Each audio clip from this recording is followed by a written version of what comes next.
Hi! Hello, good morning everybody. Good morning Victor, good morning Peter Mooney, who was first. I think he said he was first. How are you doing, guys? Welcome aboard, welcome. Good to see you so early in the morning. I have it's a curse I think. I'm a morning person and that's kind of a curse. What makes it worse is I'm the only morning person in my house, it seems, because everybody else likes to sleep in like regular human beings, except for me. I like to be up and about and doing things. It's what I have to put up with, what I live with. Welcome aboard. We're going to be flying today. Yes, we are continuing our adventure to Tierra del Fuego, which has its own theme song, if I can find it, because I'm not very good at this. Where is it? I think this is the correct song, and this is the correct button. So, welcome to our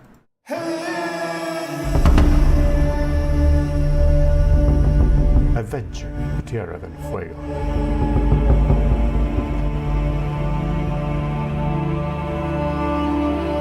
That's right, we are flying from El Salvador all the way down to Tierra del Fuego in a whole bunch of tiny little hops in a tiny little airplane. And you can fly along with us and join the madness of trying to get to Tierra del Fuego before it's winter time over there. Yeah. Oh, that was abrupt.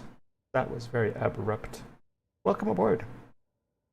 How do you fly with us? Well, that's easy. Assuming you know how to fly, because if you don't know how to fly, then that's a totally different thing. But if you do know how to fly in a flight simulator, well, then what you need to do is you come over here and you make sure you're in the East USA server, and then you load in at the airport that I am at, which in today is Marechal Thaumaturgo, is where we ended up last week. That's Sierra Delta Papa 8. And you can also use the route command on the stream chat. That is !route, and then you can see it. Also, if you're going to be flying along and you want to talk, because flying along and typing, you know, you're more focused on the controls, right? So I have a Discord channel, and if you put !Discord, you can load into the Discord channel. Just keep in mind, it's an open channel, so as soon as you get in, you can go right to where it says group flights, and you'll be able to talk with me, and you'll be broadcast on the stream. So please make sure you say only things that won't get me banned. Otherwise, I will have to make the sad decision of having to take you out of Discord. You start, you know, saying stuff about third legs and that kind of thing. You know, that's frowned upon by the Ottomans. Check out my plane. Isn't it cool? Look. Got all the favorite colors of the crayon box. Yep, it looks just like something from... That's the same color scheme as Mr. Donut back in the 60s and 70s. But we're flying today. Take the chocks off and take the tie downs off. I don't like the yolks because I just don't. Turn that off. Oh no, the puppy. Loco, where are you, Loco? There's Loco. There's our buddy. How's our baby? How's our buddy doing? Look at that guy. What a trooper. He looks so chill, even though I can't figure out how to put the oxygen mask on him. He still manages to look pretty cool and chill. And today we will be flying a little bit high, I think. Fly level Riz, welcome aboard. Well, Peter Mooney says something. I got confused last night thinking the stream started at 10 a.m. You set an alarm for 10 a.m. So There were no streams. I looked at the schedule and saw it at 11. So I got my coffee, put it around, and I looked at the clock, said 9:45. So I thought I must have accidentally set the alarm. But then the phone said 11. Oh, you forgot about daylight savings time. Yep, that happens. That happens. For me, at least in my normal situation that I got going on here, it's not an issue because there's no daylight savings time in El Salvador. We have the same time. I'm looking at my stream and I see it is super choppy. Do you guys see that? Does it look super choppy on your screens? Like dropping a whole bunch of frames, right? Is that it? Or is it just me on mine? Because I got so much stuff going on this computer, it may just look weird on my computer. Take this off. This still looks like it's dropping a whole bunch of frames. Seems fine? All right, then it's probably my computer. It is more computer. Let me turn play settings here. Take off this other screen that I have on. That will make everything look a little bit. Nope, still looks weird. It says it's excellent. Maybe it's just a preview. Maybe it's just a preview screen that looks a little funky. Anyways, that screen off anyways. Just guys, we're gonna be flying. That's right. And guess where? This is where we're gonna be taking off from. We were taking off from Marichal Thematurgo. And then we're gonna be flying to Tipisha in Puerto Preu, Peru. Tipisha, I don't. They speak Spanish here, so I don't know why Tipisha, it doesn't make sense. There's that little S and an H and an S. Really? Really? Why? Tipisha? Is that how you say it? Tipisha. Yeah. I'm going to assume that is a native word. Because in Spanish, that you don't do that. You don't put an H in between two S's.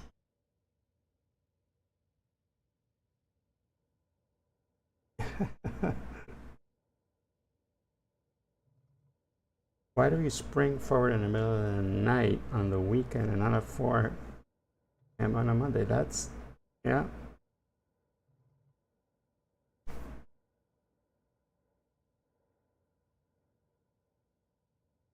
So I'm guessing none of you really like daylight savings time, because for me it's just confusing.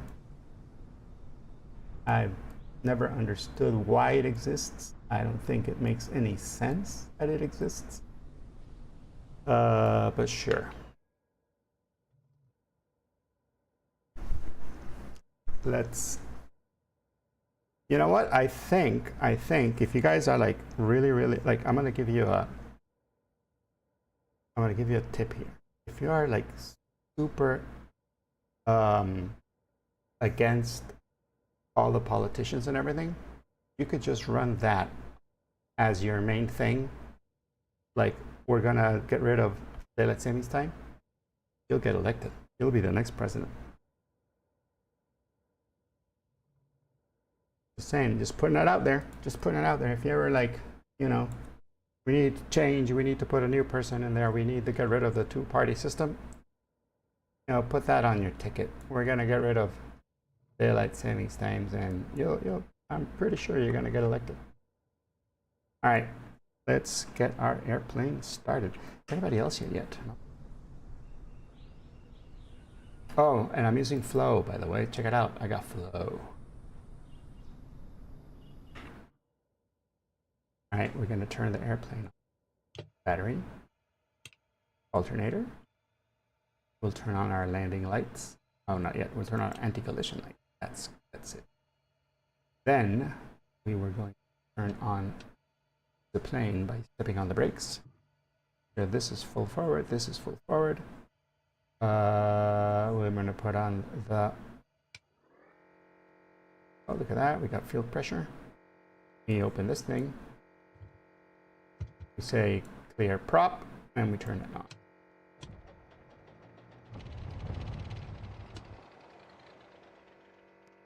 And up.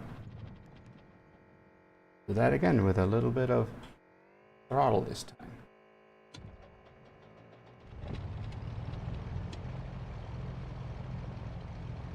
There we go.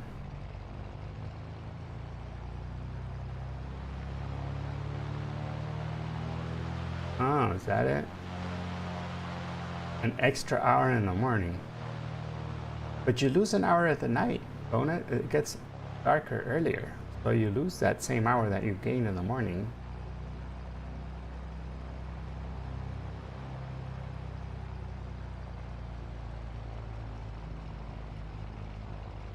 There we go. Actually, no, it gets... Days get longer, right? Yeah, days get longer, okay. Still, you don't need a law to change the time. Just tell people, look, we work 1 hour more because it's summer. Everybody come to work earlier, 1 hour earlier. That's it. You have to confuse the heck out of everybody else. Let's go to 1, 2, 0. Go. Let's put our flight plan in here.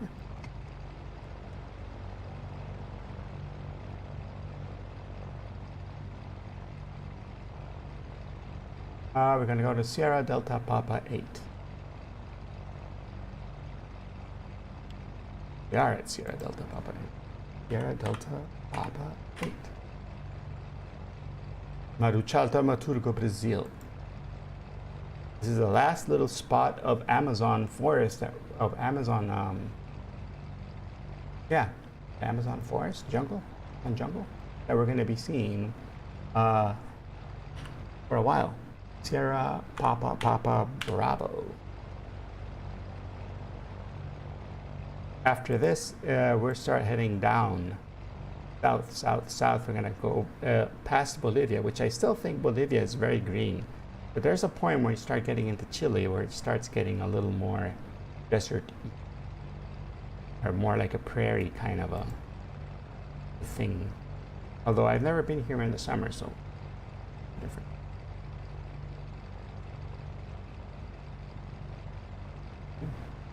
Well, Vixter and that's me normally. My brain is always making typos, so I understand you perfectly. All right. So, all right, our plane is on. We should get the weather here at Sierra Delta Papa 8. And, you know, we should get it, but we can't because there is no weather here at Sierra Delta Papa 8, so we go outside in the plane for a bit and look for a windsock.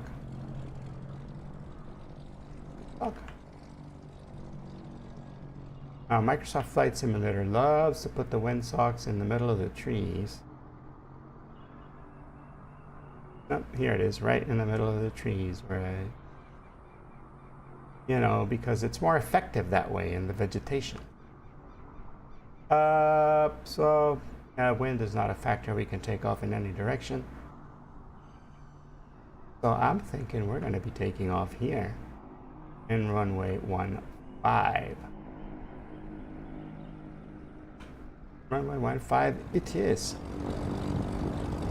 You need an editor?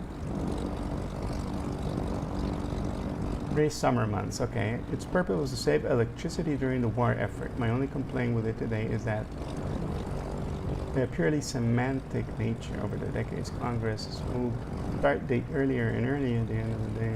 Standard. Someone missed it.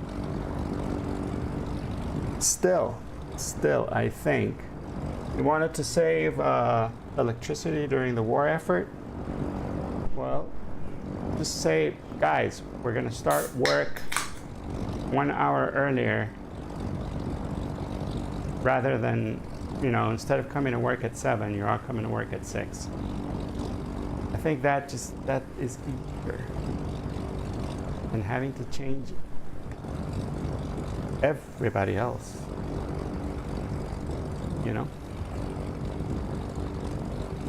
But that's just my opinion. That's just this outsider's opinion from a country where we never change the time, and we seem to be getting by pretty well.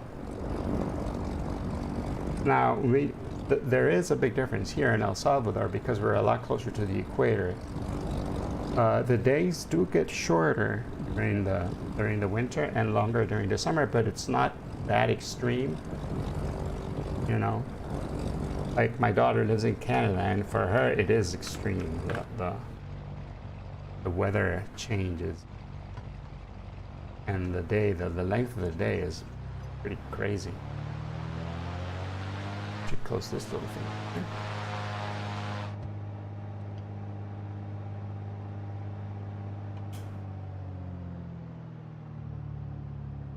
Hey, hey, hey.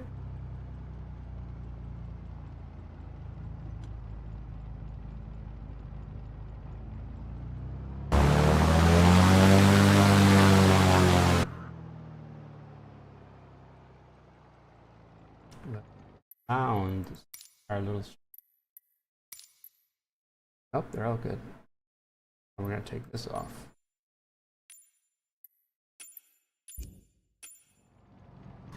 So I thought it would be fun because we are actually in this stream. We could have gone to Machu Picchu because Machu Picchu is around here in Peru, and I had even mapped out like a little route on Navigraph on how to get there on this airplane without having to climb way too high and not jump and not. Oh, I'm sorry about that. Thank you for letting me know. So I had mapped out a whole little thing there so that we could fly, you know, through the mountains and finally get to Cusco, and then from there to Machu Picchu. But then I thought, is Machu Picchu even rendered in the game, right? So I decided, okay, I'm gonna go ahead and slew over there and get a look and see what it looks like. So Machu Picchu on the simulator is not rendered. And I couldn't find it at first. I was like, where is it? You know, looking at the map and looking at the thing. I'm trying to find it, and I was like, oh, I'll turn the POIs on so I can, you know, see where the little flag shows up. Right? So the little flag shows up on the side of this mountain. So I go over to the side of the mountain, and I'm like, this does not look like what Machu Picchu looked like. And sure enough, it was wrong. That's not where Machu Picchu is. So the POI marker on the game, in the game, is not where Machu Picchu really is. Machu Picchu is like 2 mountains over to the east. So, but I found it anyways, because I zoomed out and I'm like, oh, there it is. And then I zoomed back in, and it's basically painted onto the mountain because the picture, you know, the satellite image shows it, but you gotta be zoomed out to see it. And if you zoom in, it just looks like a weird stain. And you know, none of the buildings are rendered, and none of that is rendered. So that's why we're not flying to Machu Picchu on this occasion, because frankly it's nothing to look at in the simulator. It's not that interesting here. In real life, it's breathtaking and beautiful, and my wife has been there, and she says it's a magical place. You can feel some sort of energy there, you know. But in the simulator, it's just it actually made me sad to fly there and then see that it's not there. I think there's a lot of things the things in South America have not been rendered, have not been taken. Maybe we'll get a world update with South America. That would be cool. And we can do this flight again in a jet next time. All right. Here we go. Ladies and gentlemen, prepare yourselves because we are about to depart. Oh wait, I need to put 122.8 the radio. 122.8. If you want to fly in a different simulator than Microsoft Flight Simulator, you can. Just make sure you have a VATSIM, and then we'll be able to see. Because I am flying on VATSIM as well, even though there is no air traffic control here at the moment.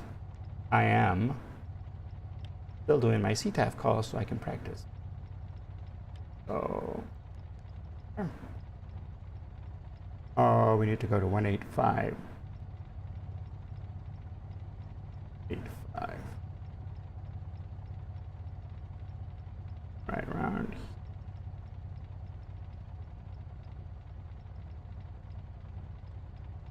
All right. Rachal traffic, November 72, Mike Echo, type arrow, taking off runway 15 with a straight out departure to the south, Marichal.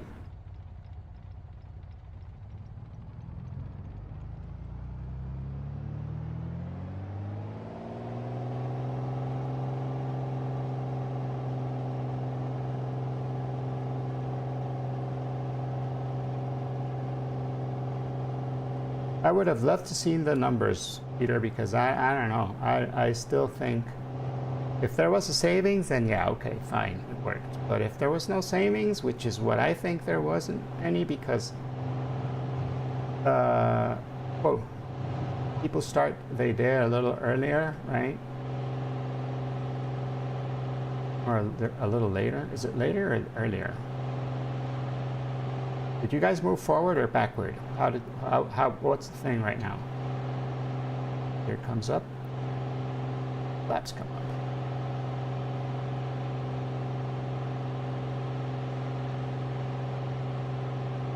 Start of summer, and you guys spring forward, fall back. So right now it's 1 hour ahead for you guys, right? So your day starts earlier, right? So your day starts earlier because you have 1 more hour, and it ends later, right? Okay.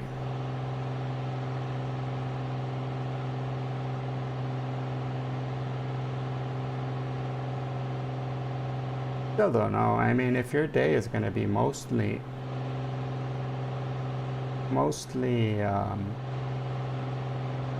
during the daytime anyways.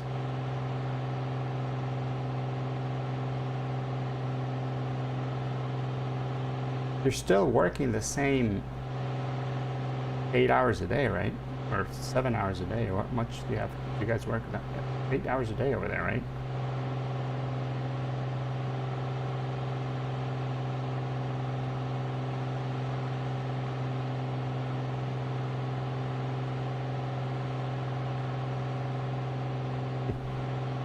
Marichal Dramaturgo traffic, November 72, Mike Echo, 2,000 feet, departing the pattern to the south. Last call, Marichal. Oh, some dude over there flying Darkwing.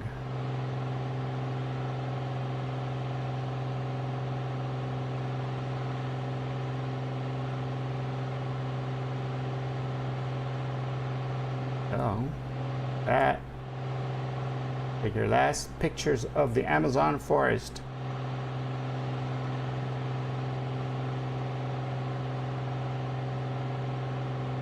We are about to leave Brazil and enter Peru.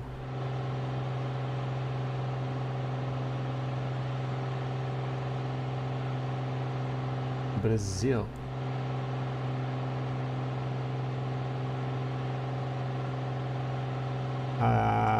Even though this isn't actually Brazil, but it's close. Oh, wrong song. Where is it?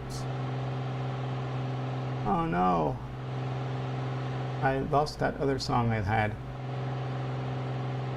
Oh well.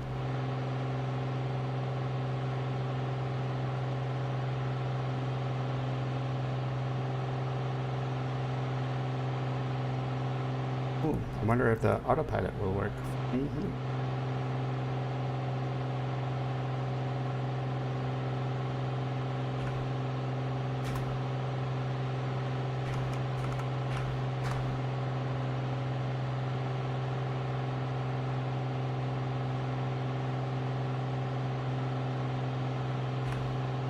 let's turn this on here and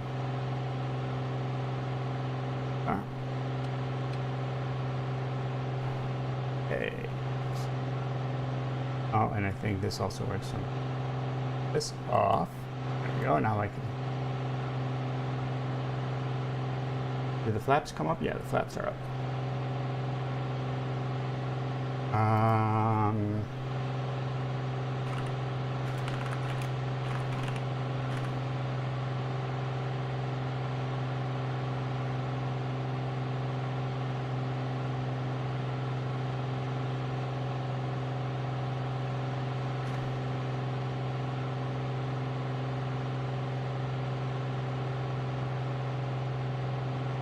This one, is this its on?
Like I'm gonna have to go with like really cover versions of everything if I don't want to get banned over there, and I don't want to get any copyright strikes.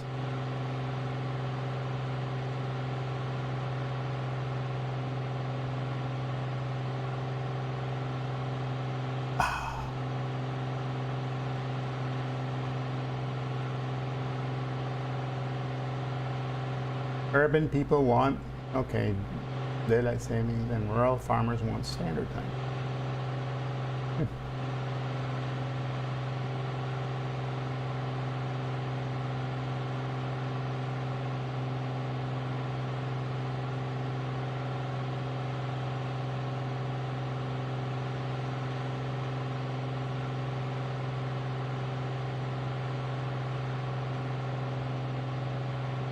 But that's still, I mean, to me, it's still a function of natural. That's just the way the world is, right? Naturally, it gets darker in the winter earlier, and then in the summer. The days are longer, so you have more sunlight, whatever. So all the savings that you did in one season, you would lose in the next one just because of nature, right? And moving the time forward or backward really doesn't, I don't think it would change much on the consumption of energy. That's why I think, and I would love to see the numbers, like before they implemented daylight saving time, how much was the expenditure on electricity and gas and whatnot, and versus after it was implemented, and to see if there was actually any savings, or if it was just like, yeah, but Not really. Seems to me like 1 hour. I don't know. Again, I'd have to analyze the numbers. I'm an economics guy, so I gotta. For me, it's all about the data. The data. And also, you got to take into account, like, I don't know how good the data would be anyways, because just the fact that population is growing, and it's like you have to put a whole bunch of controls to rule out rule out more expenditure on gas and energy just solely on the growth of the population rather than, you know, on whether the measure was good or bad. You have to rule out population growth. You'd have to rule out like more technology, right? Because people probably didn't have as many TVs. Right when it started, right when daylight savings was started, versus a couple of years later when TVs were cheaper, so we'd have more TVs and more electrical equipment in your house.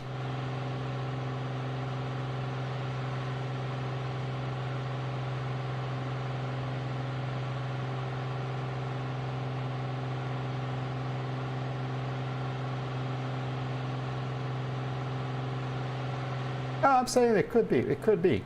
I mean, there could be a savings, but, you know, it would be cool to see, like, you know, it would be like, guys, this is why daylight savings time is so important, is because we actually save this much.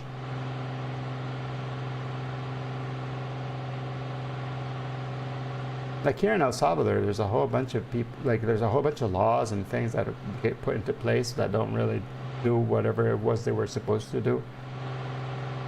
And then people just like, oh, too bad, you know, we inconvenience everybody with this new law that didn't really accomplish what we wanted to do, but we're not going to take it back just because, you know, it's a step in the wrong direction.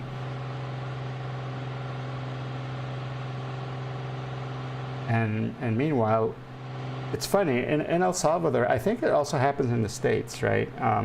There's this one thing, like, you cannot, like, one of the first things in that they tell you about the law is you cannot say you're ignorant of the law. I mean, that is not a valid, that's not valid. You can't say, I did not know that law existed. You're supposed to know every single law, right?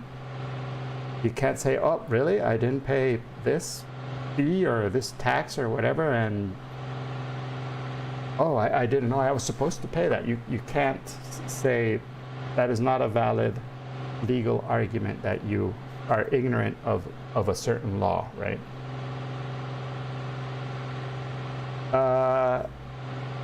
Nobody in El Salvador knows all the laws. Nobody. So many of them. And some of them are stupid and were made in years where life was completely different. But they're still there. Nobody takes the time to get rid of the laws that are obsolete or that don't make any sense in the modern world, but the laws are still there, you know. You could very easily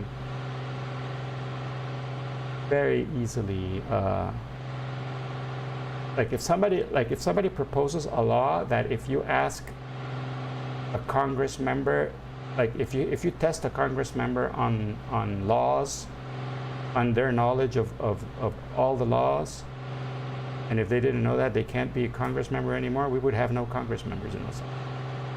Impossible for anybody to know all the laws.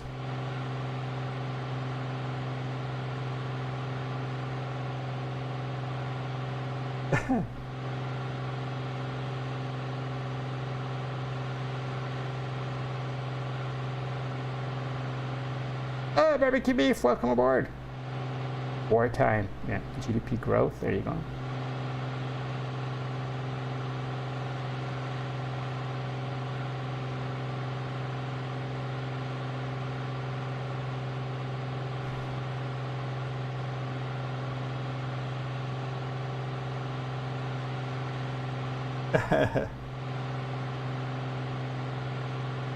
Okay, there you go.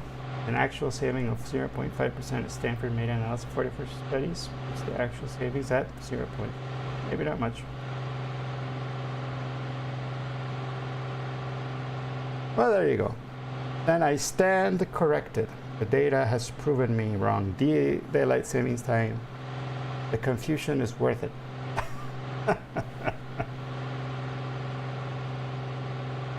The confusion was well worth it.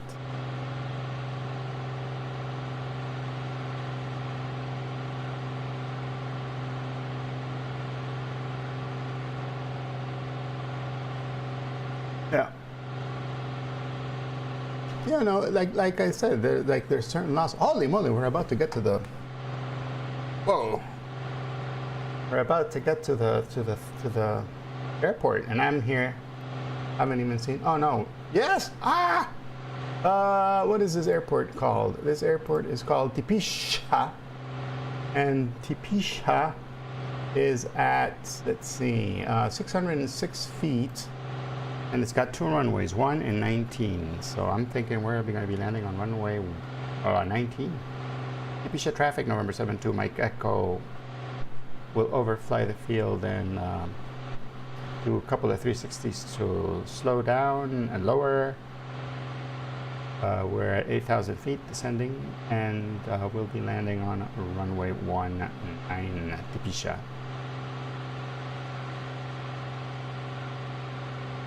We're a little high.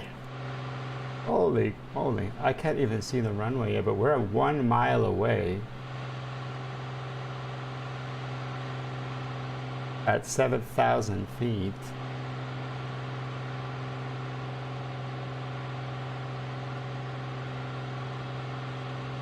I blame daylight savings time on this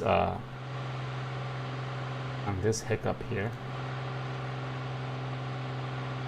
Oh look, flight level Riz is over here and his RV-14, beautiful airplane.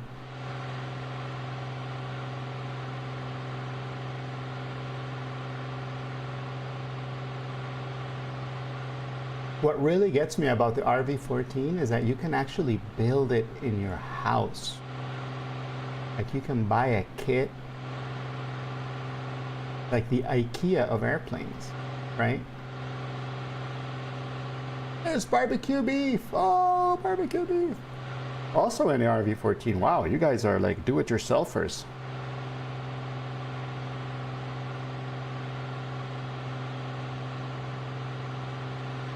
Hey, Nigel, welcome aboard. How's it going? It's Kev. Hiya. Morning.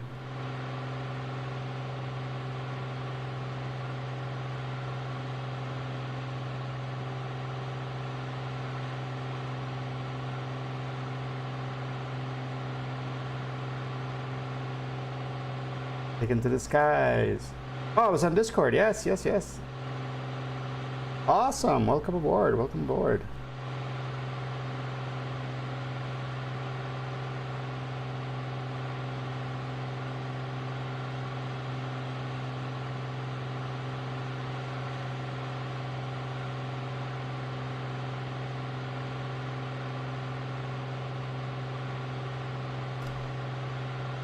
Aha. Daylight saving, right? That makes sense also. I do think there are more nits that need picking.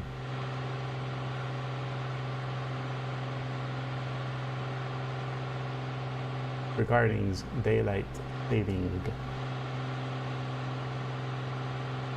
New toys. A DJ controller. Oh, very awesome. Oh, look, there's Tipisha. There's the airport down here. That's it. That little piece of mud down there. I think that's where we're going to be landing.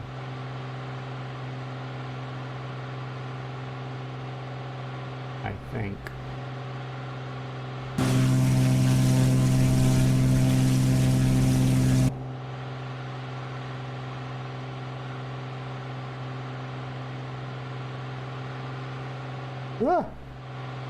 Put the map up here just to make sure there's no other meals from us, between us and Tipishta. Yeah, that's it.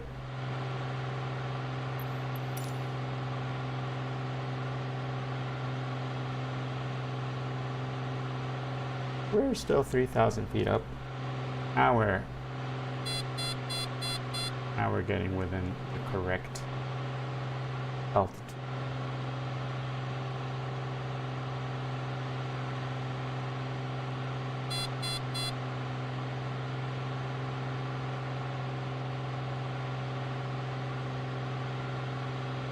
We're all high now. We're all fine.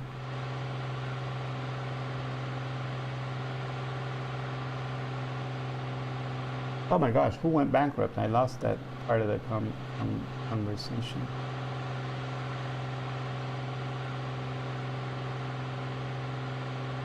You're down.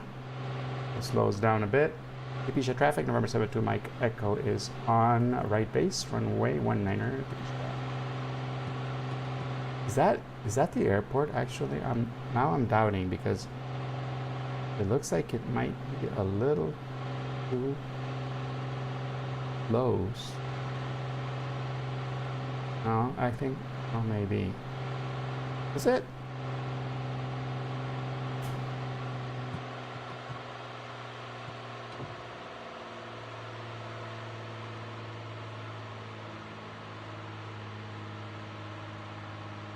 Yeah, I think it is.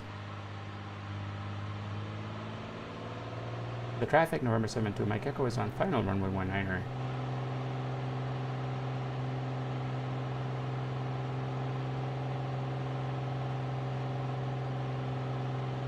I want to land on the little grassy part here rather than the little... I'm thinking the other thing is a taxiway.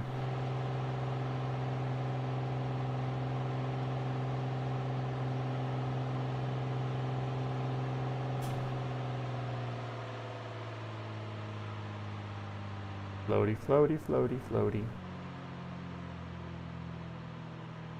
Oh boy.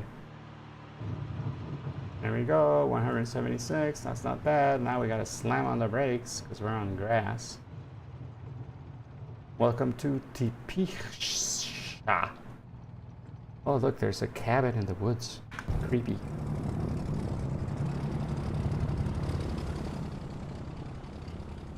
Look at that typical Tipishan architecture here. Oh, they got their satellite going. But, well, those solar panels, these people, no, not solar panels. Maybe.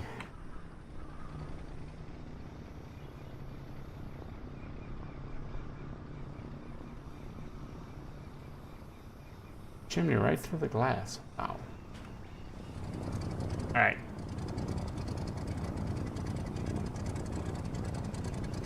Fixer loves cabin in the woods, huh?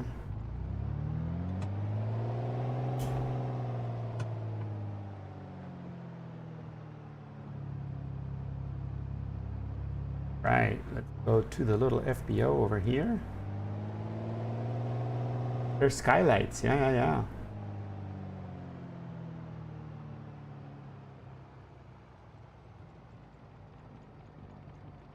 It's got algorithms, AI stems, basically strip a song down to the drums, keyboards, bass, and vocals, and my own mashup. Wow.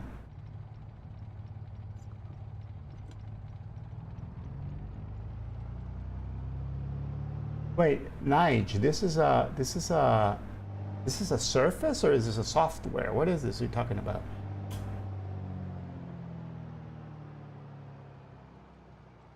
DJ controller for your studio, but is the DJ controller a software or is it a mixture of a MIDI surface and software, or?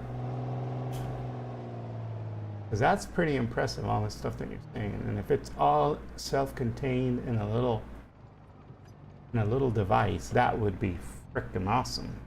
Software and controller. Okay.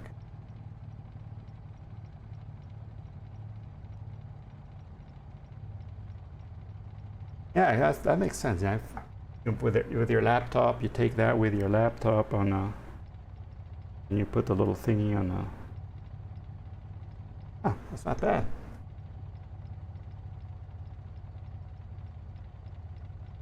Very, very cool. Ooh, Riz. That was some fancy flying there, Riz. There you go, landed it. Nice. Nice one, nice one, nice one. Who else was coming? Barbecue beef, how far off are you? Alright, while barbecue beef gets here, I am going to change the next route is from, let's see. I have it all set up here, so let me see if I can set that. Flights. Unload. This one we are SPPB, right? SPPB to SPWT. That's where we're going next. We'll be flying from Tipisha down to Las Malvinas. So, we'll put that on here.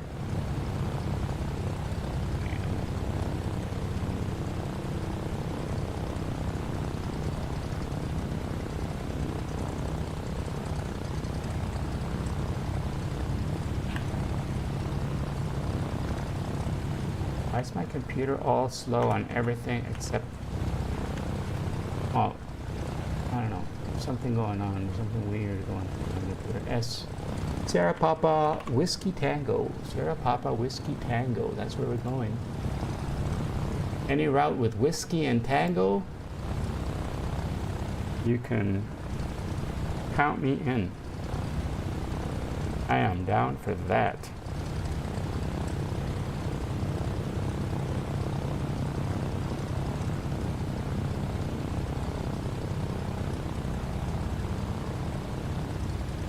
Yep, Vans makes the RV kits.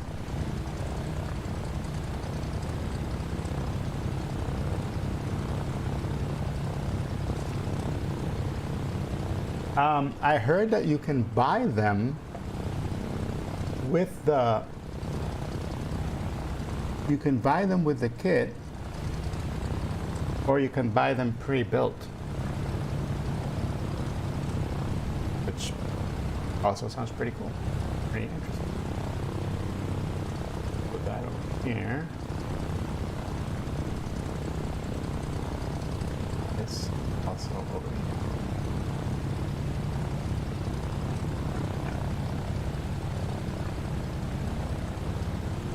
Oh, this is leg 2. I put that wrong. Updated.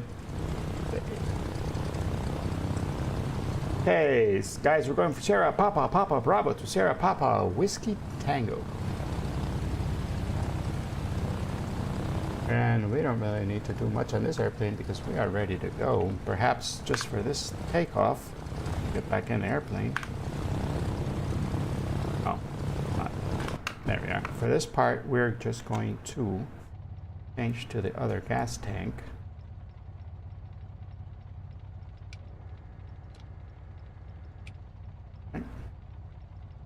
And we're going to go over to runway 19er. Pisha traffic, November 72, Mike Echo Taxi. Go here where the grass is a little lower.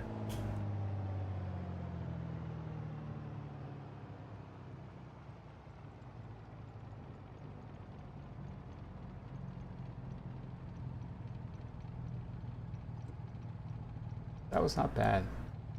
Grass.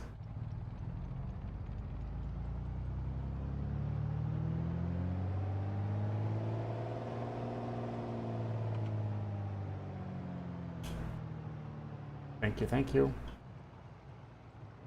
Keep forgetting.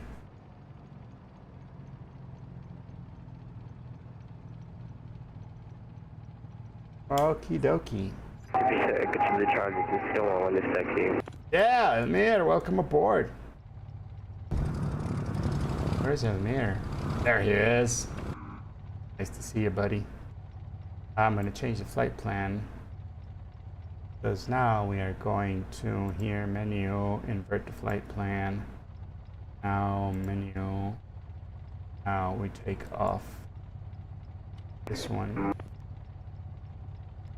and we add Tierra Papa Whiskey Tango. Tierra Papa Whiskey and Tango. Las Malvinas, Peru. Oh, by the way, welcome to Peru, guys. This is the first, not the first time we've been in Peru, but it is the first time in this adventure. We've been to Peru before, but we only were there briefly, and now we're going to be continuing through Peru to the south. Okay, our desired track will be 191, so let's put that in. 191. The traffic, November 72, Mike Echo, taking off runway 19er with a straight out departure to the south. It's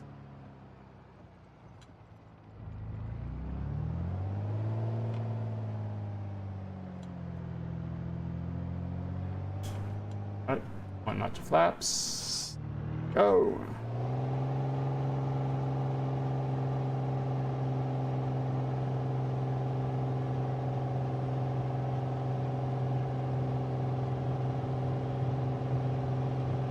And 60 knots. We can rotate.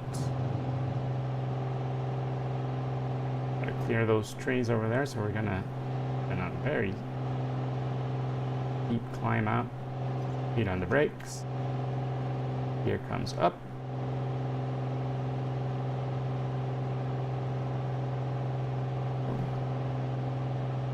Show traffic, November 72, Mike Echo 1,300 feet, departing the pattern south. That's called Tipisha.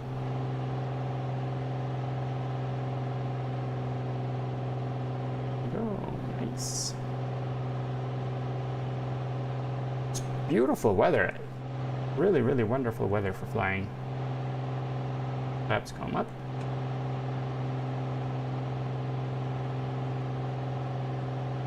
And we're gonna center this thing.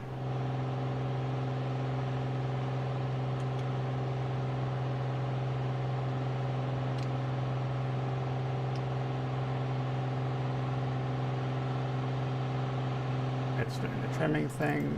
Pick off the trimming things. I want to trim it myself.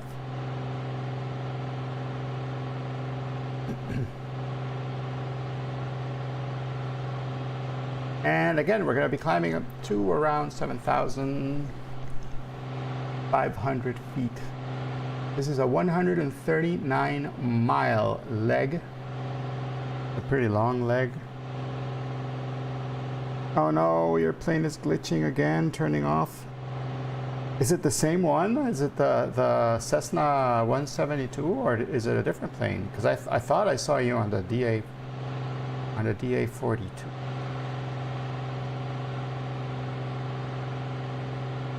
That sounds, I don't know, that sounds like a strange issue. DA-62? Are you kidding me? That sounds like a simulator issue more than yeah, it's not really a plane issue. Sounds more like a problem.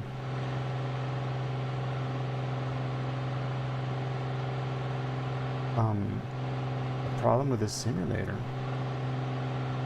Yeah, this DS62 is pretty solid. It's an easy to fly airplane, not much where it can go wrong. I don't know. I would suggest you check if there hasn't been any changes to your config, like all the realism things. Make sure they're all where you like them to be.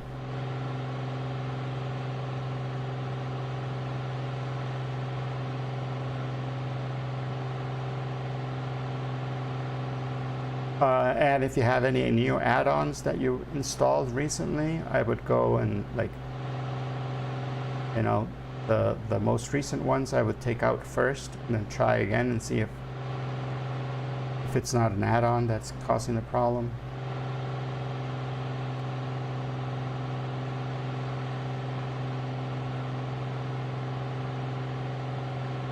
That is terrible, yeah.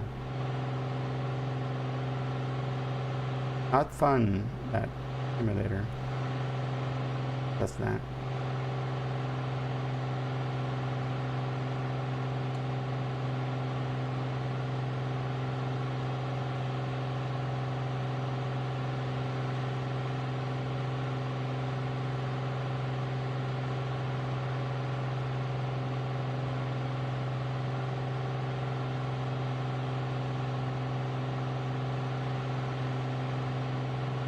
Oh, that Dune add-on.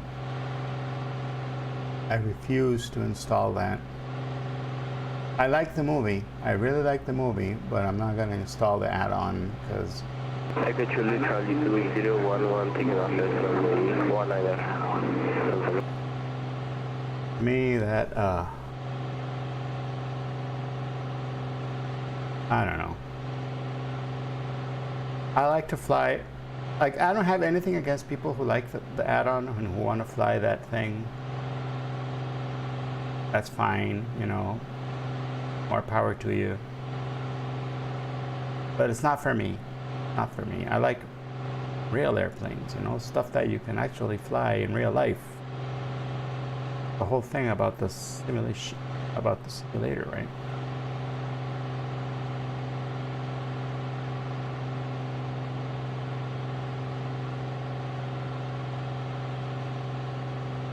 But I did like the movie. I thought the movie was good. It was fun. Actually, no, not fun. It was intense, right? It was an intense movie. I saw a movie last night with Mrs. Egan. It was the movie, I think the movie is called Blackberry. It's on Netflix. And it's about, you know, it's a story of the BlackBerry, how they made the BlackBerry phone, right, from the late 90s and early 2000s, and how it became huge, and then pretty much Apple ate its lunch and it died. And they self-destroyed actually when you, I mean, according to the movie adaptation of it. But we got a kick out of it because Mrs. Egan was addicted to the BlackBerry when she got hers. So when she saw the whole movie, she was like, "Oh my God, I used to love that thing so much." And she said exactly, it was a status symbol. The fact that you had a BlackBerry ID number or whatever that was, and like everybody at work who had one of those BlackBerry IDs,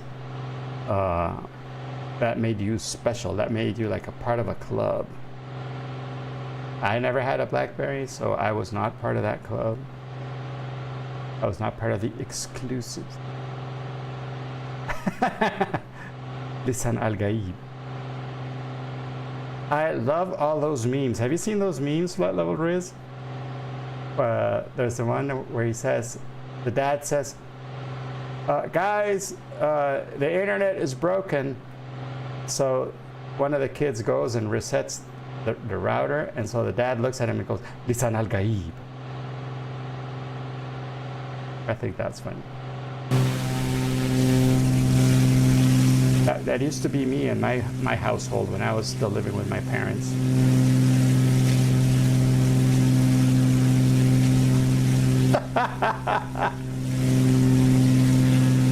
You had the knockoff.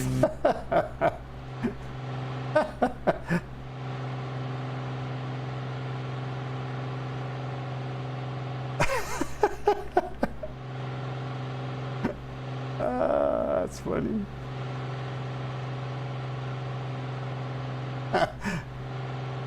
The dingleberry. I had a Nokia that looked very similar to a BlackBerry, and that it had the same little keyboard thing. And yeah, you know, typing was okay on that little thing, but I think Apple were onto it. They got a better idea of it, you know. Then when I got my wife her first iPhone,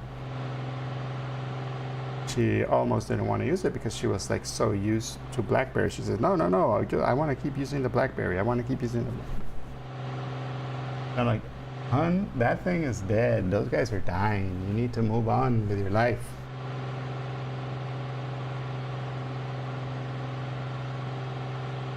Yeah. I had a Palm Trio. Trio 7. I had the 650 and then the 750. I was a big Palm user. I loved all the Palm products. I had the Palm Pilot, the first one, the first Palm Pilot. I think it was the 1000 or something like that. And I graduated to the little thinner one, Palm 3, I think it was called, or the Palm Tango? No, it was one that you could open up like that and make it bigger, longer. Like if you knew how to touch it just right, it would get bigger. I had that one.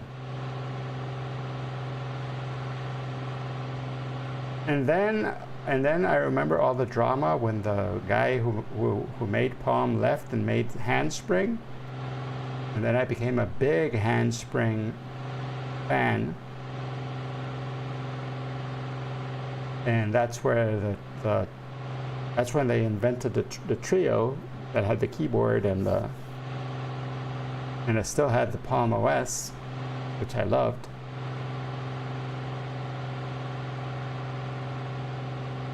And then I had a Trio 650. And I think I would still be using Palms if it wasn't for, you know, when the iPhone came out, everything just wasn't changed. It was just like, oh, guess I'm gonna be an Apple-y guy now.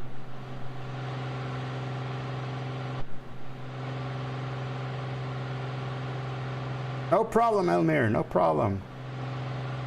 Yeah, this was going to be a long one. This one is going to be 139 miles. You got 116 miles to go. We are pretty much here on this side. We are pretty much leveled out here. So I will also get the airplane ready for cruise.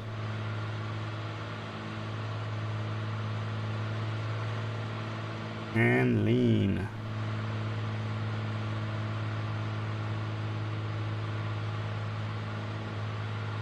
There we go. Now we are set.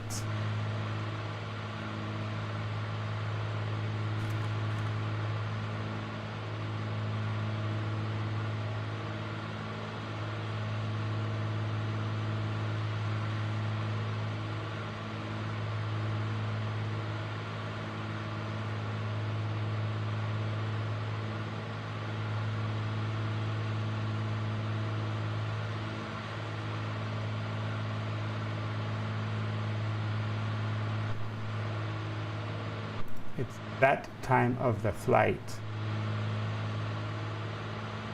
where we have to do, hey, TPR TTV, welcome aboard. This is the Arrow. We're flying the Arrow again. The Arrow 4. Beautiful, huh? Detail wing. Very 70s look. Sporting the 70s look today. When we do the whole adventure to Tierra del Fuego will be flown in the same airplane, and it's got state saving enabled, so it's going to be remembering all the things that we've done to it. So it'll be more like a real airplane flight. Yeah. Let's see. By the way, it's now time to Yeah, lean.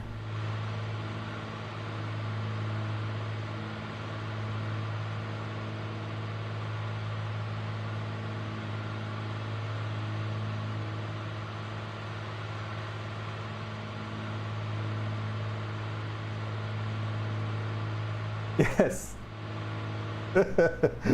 What is it with automod?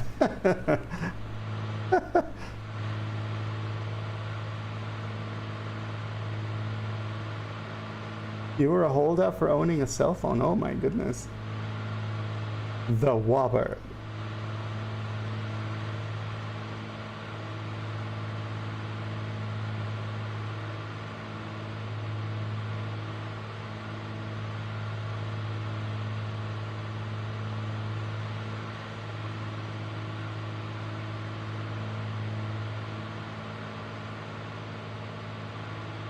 Oh, he was flying. I betcha he was flying the Comanche, right?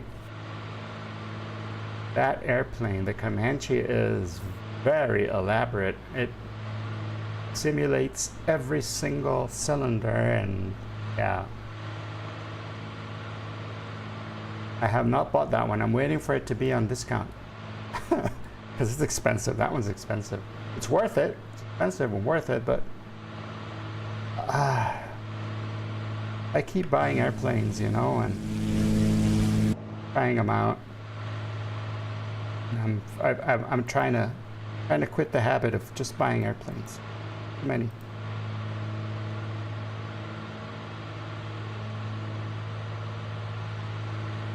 But as soon as it's on discount, I'm buying it.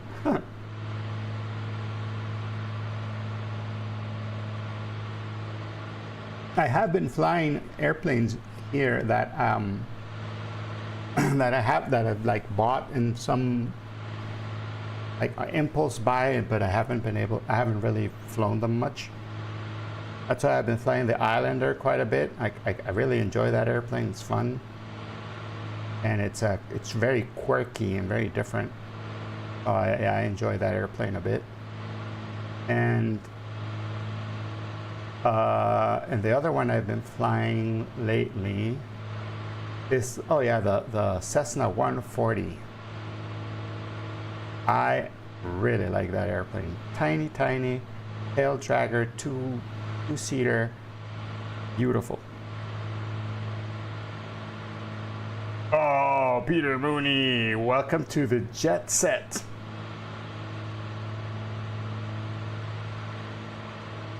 Are you going to be doing fly-alongs today, Peter, or do you know if Sim is going to be back into a fly-along, or are you tasked with the fly-alongs again this week?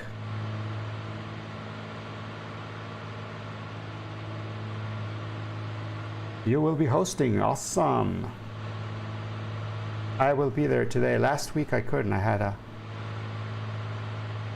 a was it last Sunday? I remember I wasn't home. I had to go out. Oh, we had to watch the movie. We went to see Dune with a kid.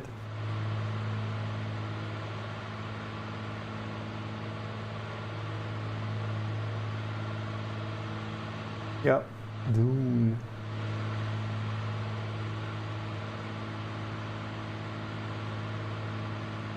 Me too, T. Miller. I don't like talking on the phone much. But texting, yeah, I love texting. There are times when I see a phone call from somebody that I know, like I know right away that whatever it is they're going to tell me, they could just text it, and I will ignore the call and wait for the text instead. Because I know the call is just going to lead to some other weird stuff. Elmir, welcome back. Ooh, you got Dune tickets for the IMAX. Actually, that movie is probably going to look really great on IMAX. It's so well photographed. One hell of a good movie. One heck of a good movie.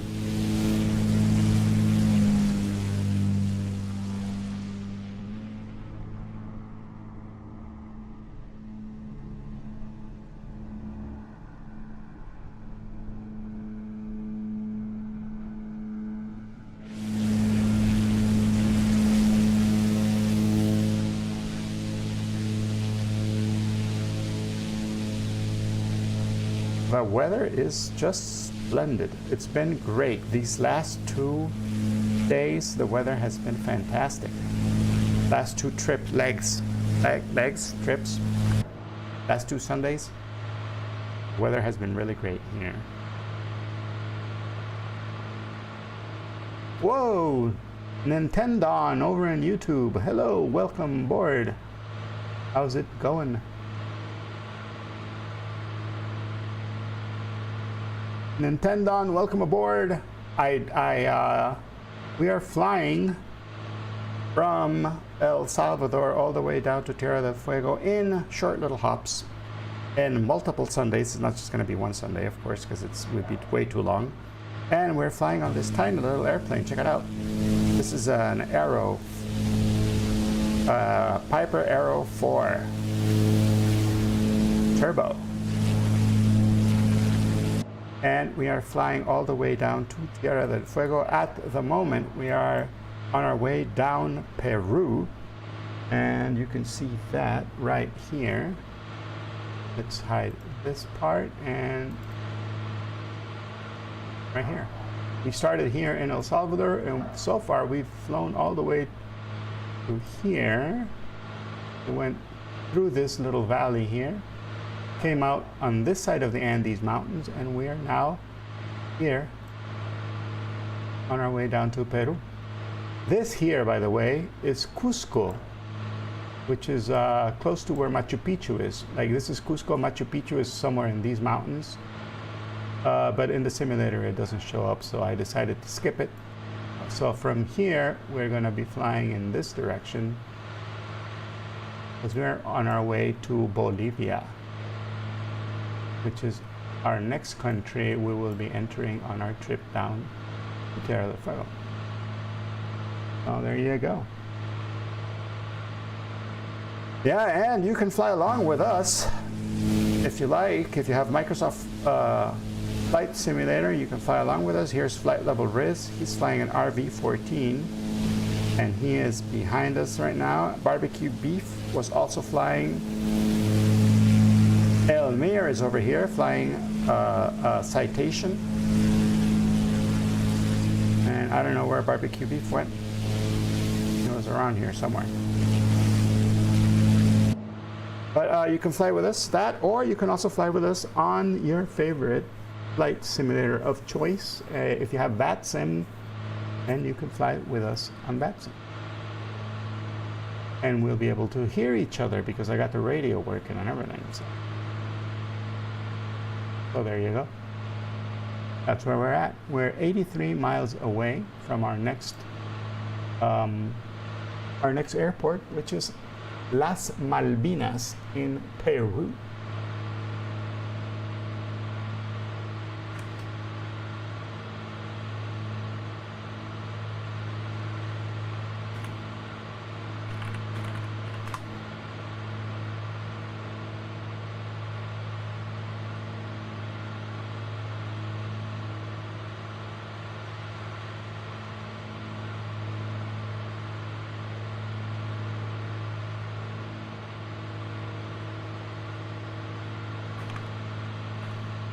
So, let's see, let's get some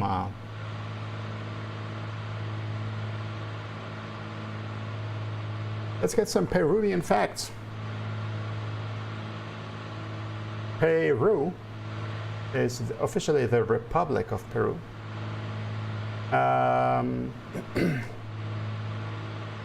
It's got a bunch of peaks of the Andes Mountains extending from the north to the southeast of the country.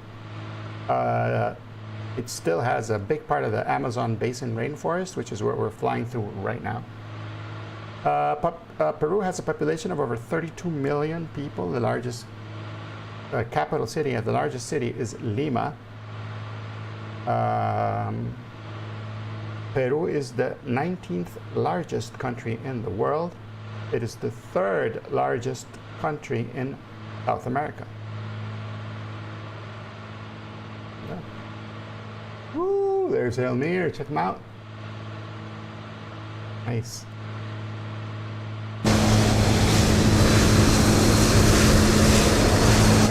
Nice Let's fly by there on the citation. Let's see. The Peruvian territory was home to several cultures during the ancient and medieval periods, one of the longest histories in civilization. The pre-colonial cultures and civilizations include the Caral Supe, that is, early civilization in the Americas, considered one of the cradles of civilization. The Nazca culture, the Wari, the Tiwanaku empires, the Kingdom of Cusco, and the Inca Empire. The largest known state in the pre-Columbian Americans was the Inca Empire. There you go. Spanish Empire conquered the region in the 19th century, and Charles V established a viceroyalty with the official name of the Kingdom of Peru that encompassed most of its South American territories, with its capital in Lima. Higher education started in the Americas with the official establishment of the National University of San Marcos in Lima in 1551. Then in 1821, it got its independence.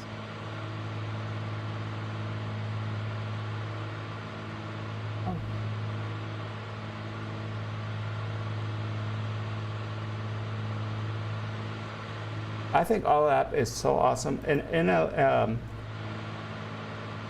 Last week, actually, was it? No, this week.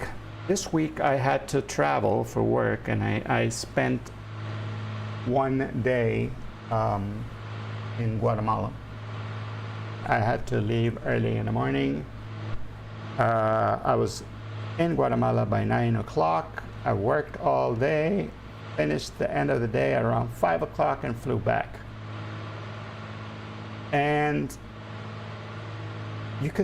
Guatemala, back in the pre-Columbian era, like right after, actually it wasn't in the pre-Columbian era, it was just when, during the conquest and all of that, Guatemala was the capital city for all of Central America.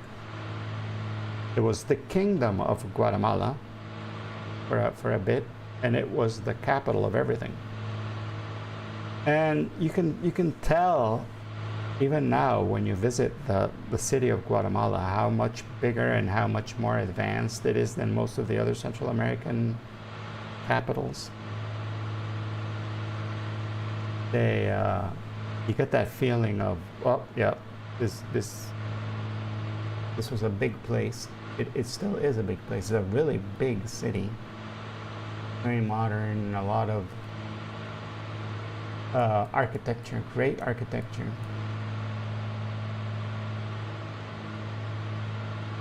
Pretty cool place. Pretty cool place to visit. And it's got that feel of old and new, you know. It's still there are still ruins of buildings that were from that era that are still there and that have been kind of turned into new buildings. But respecting the look of the old building. A pretty mind-boggling concept, but it's cool when you go there and you see it and it's like, whoa, it's awesome. You only go to IMAX for epics or Nolan films, yeah.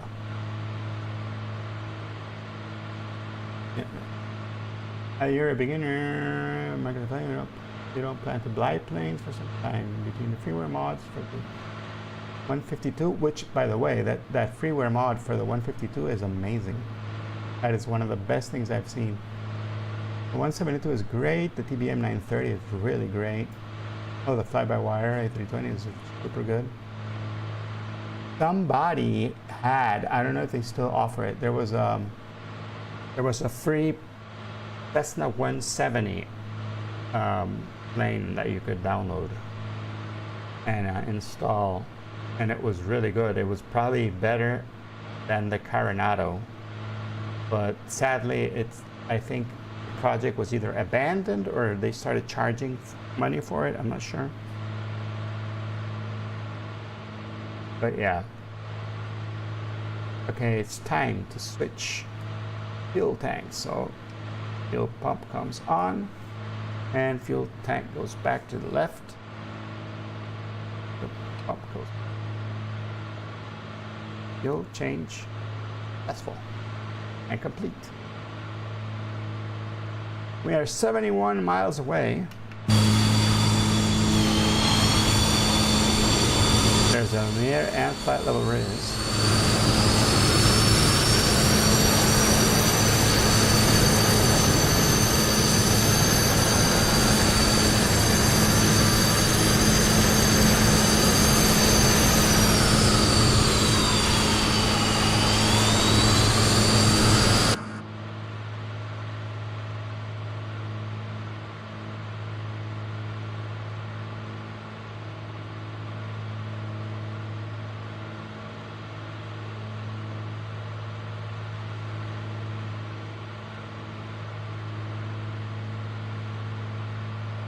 Woo.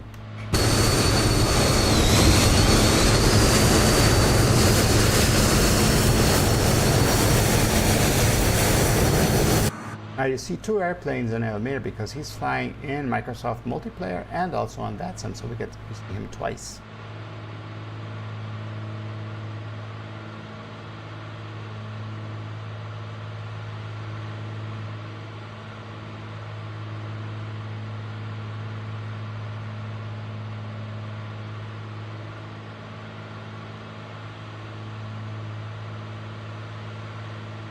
But that's the cool thing about VATSIM. If you have a different flight simulator other than Microsoft Flight Simulator, like if you have a different version, like you have Microsoft Flight Simulator FSX, or you have X-Plane, or you have P3D, then if you install VATSIM, the VATSIM client for that flight simulator, then you can fly along with other people who are also using VATSIM, regardless of what flight simulator they're using, which is really cool because you see their planes in your sim.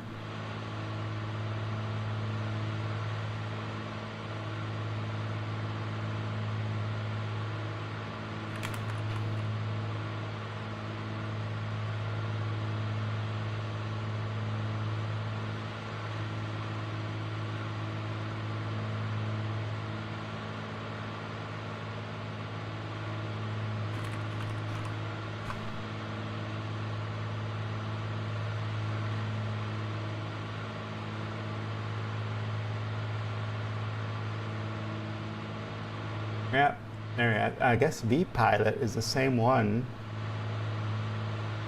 The vPilot client, which is the one I'm using, works also for the Preu 3D FSX. Well, so yeah.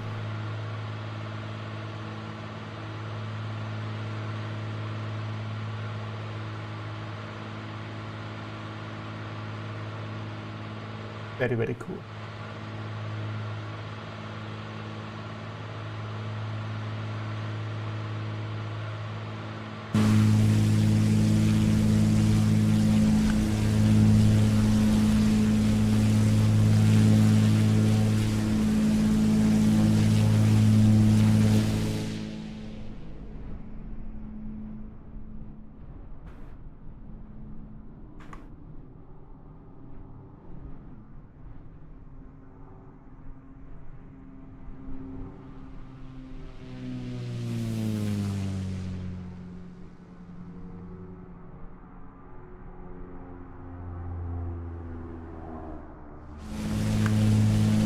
So much jungle out there.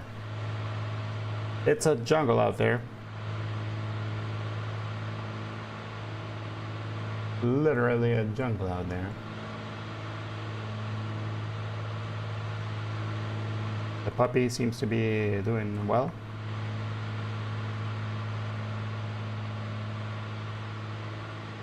He seems happy. Seems stoned out of his mind, but seems happy.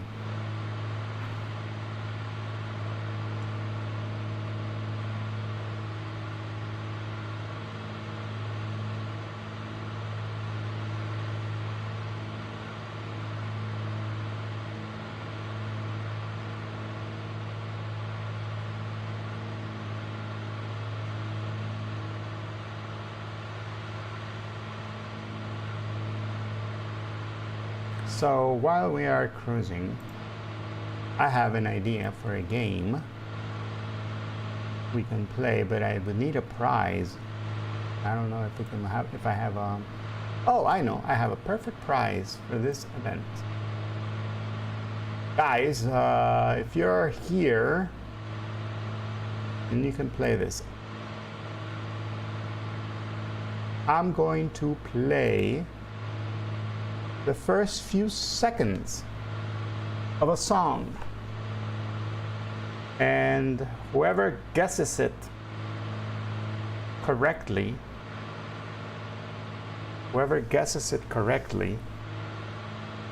will win a tier 1 sub to this channel.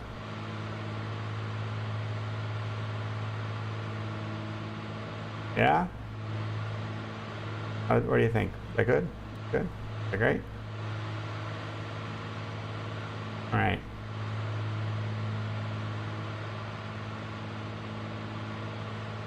So let's see. You're in. Nice. You guys are already subscribers. Oh, T Miller's got it.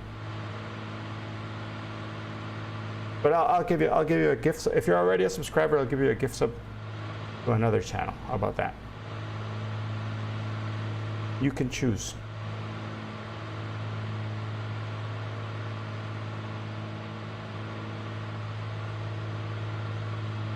Let's see. I gotta pick a nice song that it'll be a little hard to get.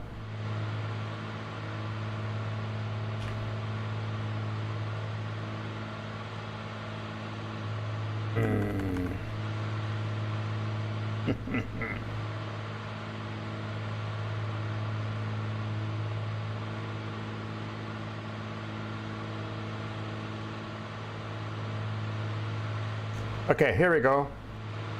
You guys ready? You guys ready for this? First one to get it right on the chat wins a subscription to this channel or another channel if they're already subscribed. Here we go. Only gonna be a few beats of the song, so pay attention. Here we go.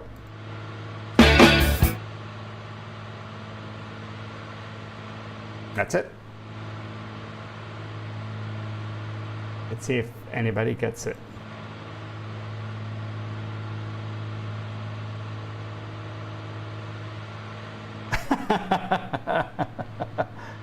That's an easy one. That's an easy song.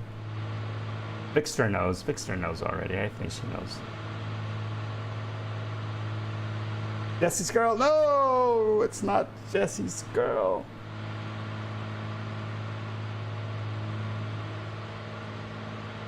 Not Jesse's Girl. It's Kev, got it! Woo! It's Kev, nice. Well done, buddy. All right. Whoa, that was amazing. It's Kev.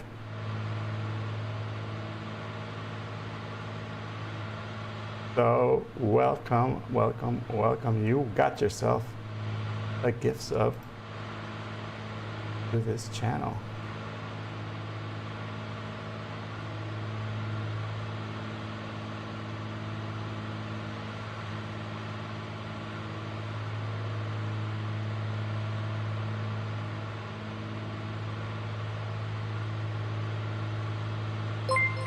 Yeah, that's right.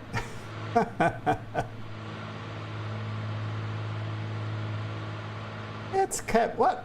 I gifted it to T Miller, but that's okay. I also gift it to you. It's Kev.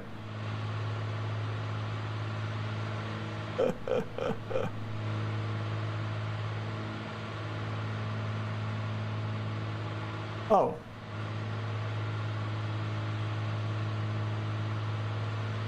You're already Tim. You're already a sub, aren't you? It's Kev. That's why it didn't pop up. Is it? Are you already a? Oh no, there you are.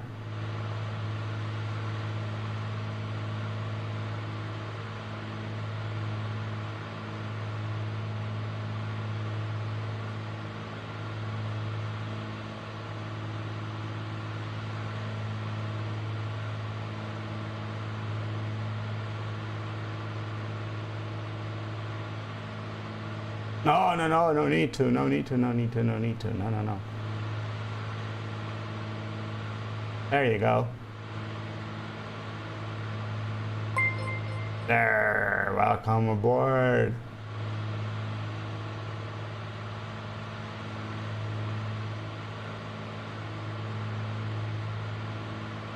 That was pretty cool. You know what? I think I'm going to adopt that as the game. The musical game.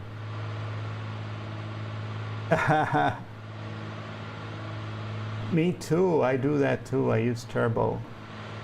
Also, with Turbo, I think you get discounts on subs and gift subs. So that's also a pretty nice incentive to have the Turbo if you watch Twitch a lot. It's like being in a radio station contest, right? Isn't it? Yeah.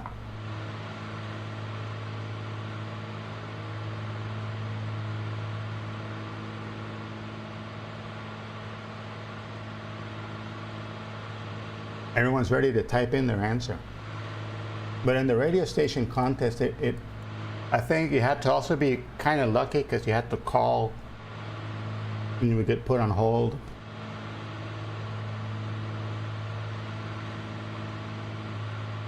Oh, the plane is climbing. We need to descend a little bit. How are we doing on fuel? We're doing great on fuel. Oil pressure is good. Oil temperature is great.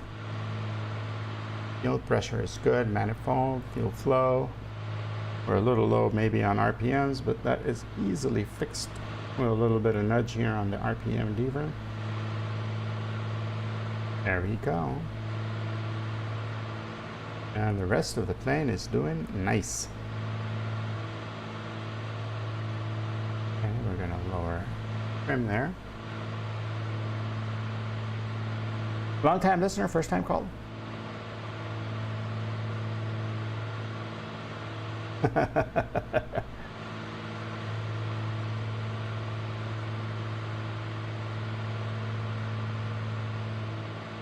Yep, you had to call in.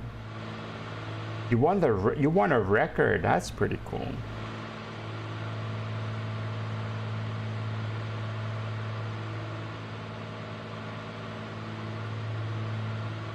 Here they do that thing, but it was usually I don't remember if they give away a record. They would like give away concert tickets, right? So like if the artist was going to be in town, right? If the artist was going to be in town, they would like give away a couple of concert tickets, and you had to call in. Hey, Enzo Gaming, welcome aboard. How's it going? Good to see ya, Enzo Gaming over on YouTube.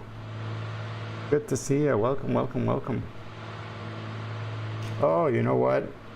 Yeah, the gift sub idea is great, but the guys on YouTube don't get gift subs. I got to make this more. I don't know. The giveaway's got to be a little bit different. I'll have to think about it. How to incorporate the guys over on YouTube so that the gift sub works for them as well.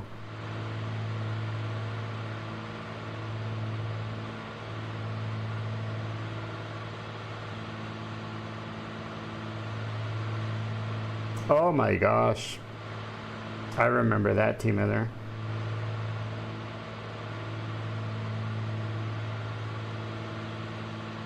I don't know how that works over there. I stream, I very seldomly stream on YouTube. I gotta figure out how all of that stuff over there works. And now that I'm doing the multi-streaming thing, I gotta find out how that works.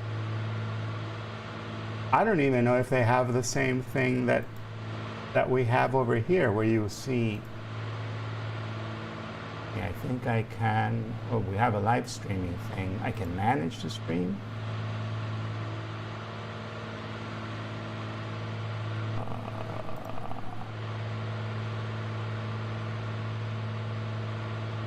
5 now, it says.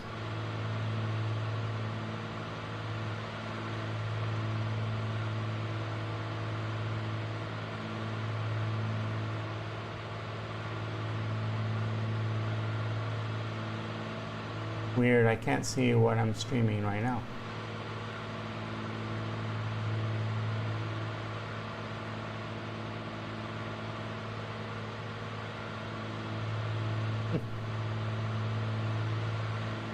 I think they do. It's Kev, but I haven't really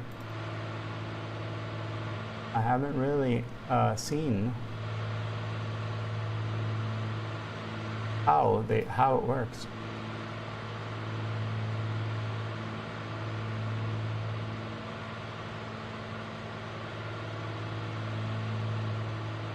It says I'm live right now, but I can't get into, like, you know how on Twitch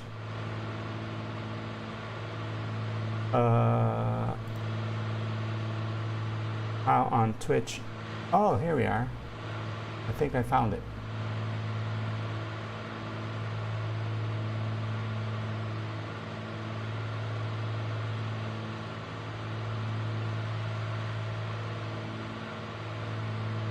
I can, yeah. I don't see how they do the sub thing here.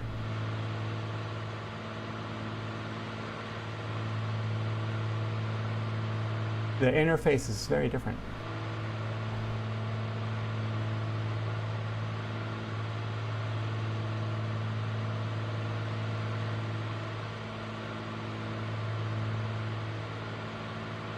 Yeah. They do have a thing now on YouTube where you can do super thanks and super chats, which is very similar to the Twitch cheers donations and gift subs. Except with the gift sub, it's more straightforward because you know what you're getting, right? You got like tier 1, tier 2, or tier 3. You got the emotes. You got a whole bunch of other stuff on YouTube. They try to tie it like to different content.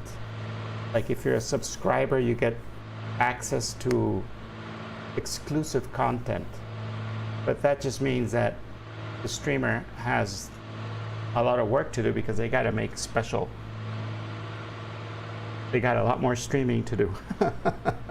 You know, if you want to show your appreciation on YouTube, it's more of a, you know, send a super chat or a super thanks, and that's like a tip. It's very similar to a cheer. But the subscription thing basically means you're gonna get something special access to stuff, right?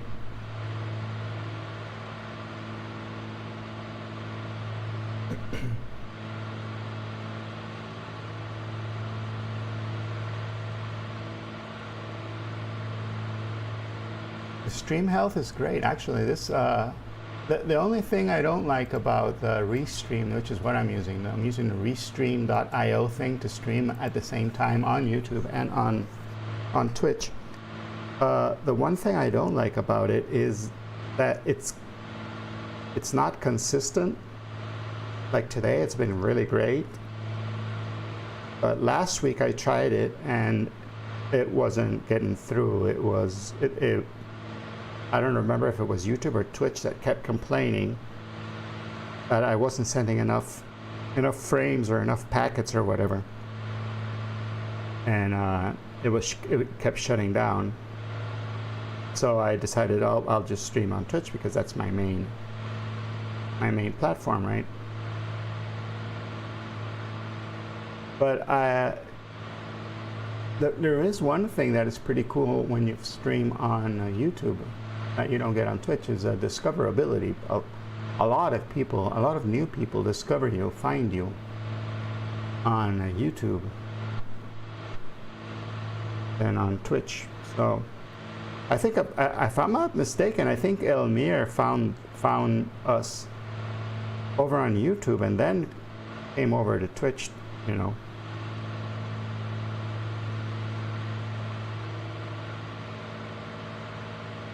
YouTube is membership, okay. Oh, so follow and subscribe Right.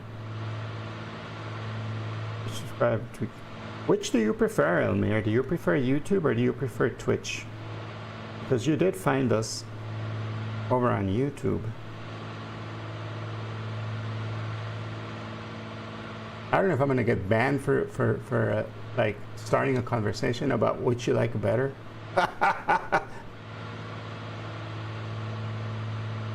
Can you imagine? Like, dude, you broke the only law. Like, we were allowing you to multi-stream, but the only law we had is you cannot compare.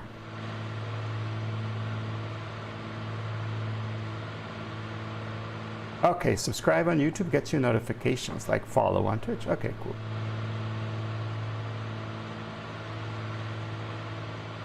I like that, yeah, me too, Team Miller. It's like they have really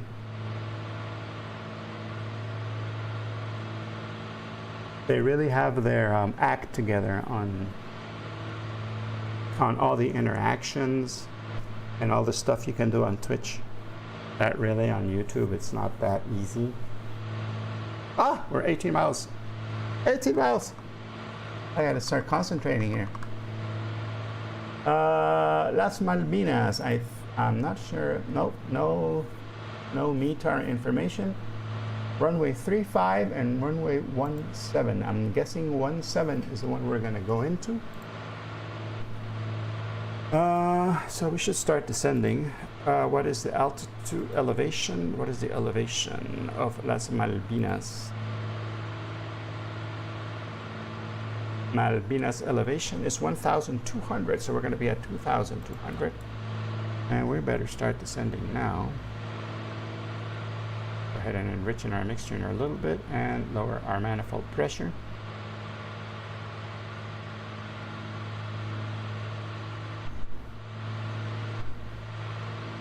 $15 miles away. Woohoo! Malvinas traffic, November 72, Mike Echo type arrow, 15 miles to the north inbound for a straight in on runway 17 Malvinas. Malvines. Cool.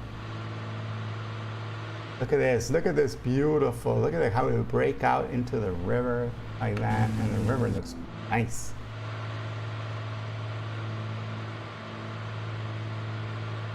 Right, runway 17. I think this airport on Navigraph it shows up as a blue airport, which means that it's probably paved and not a dirt strip like we've been landing. Warning, warning. Warning, Will Robinson. Yes, first rule of multi-stream. It's like that guy who was like, oh man, yesterday I went to Fight Club. It was awesome. I was a little late. I didn't get the rules. But Fight Club is so cool. I can't recommend it enough. I love Fight Club. Malvinas, Echo Charlie 2011 is entering left base for runway 17. Malvinas.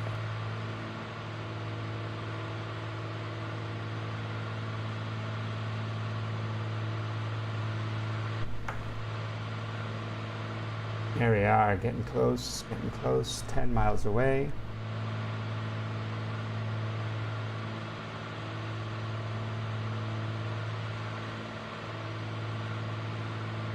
Ooh, there's Nigel down there on a beautiful, beautiful V-tail Bonanza. And flight level Riz as well. And Elmir, all of you guys. Awesome, I'm gonna take a picture right now. There we go.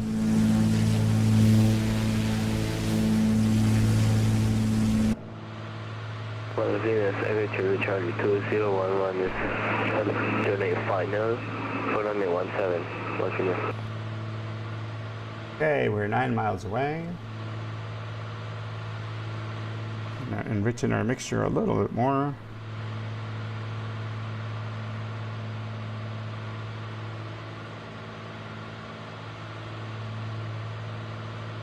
Point the plane down.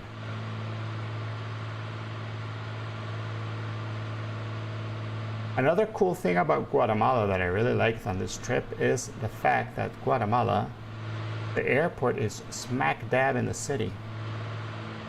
So, and it's very, very GA friendly. So there's tons of airplanes flying in and out all day long. And where I was working at, which is zone 9, I think that's Guatemala is city is divided into different zones, right? So zone 13, I think, is where the airport is, and zone 9 is right next to it. So the building I was on was just about like very close to the approach the approach path, right, of the airplanes, and all the airplanes just fly like no problem over the city to land.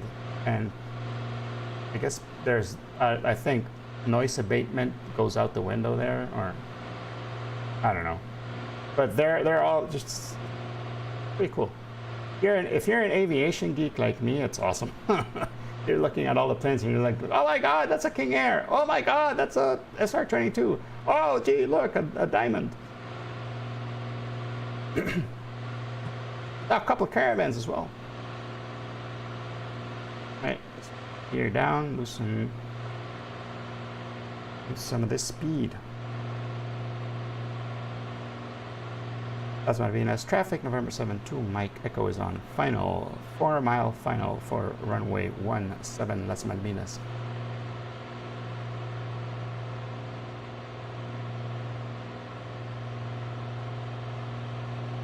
Juice here.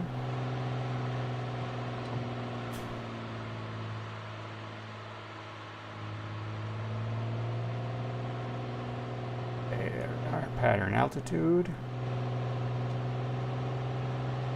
I'm going to give this puppy, turn the fuel pump on, put our landing light on.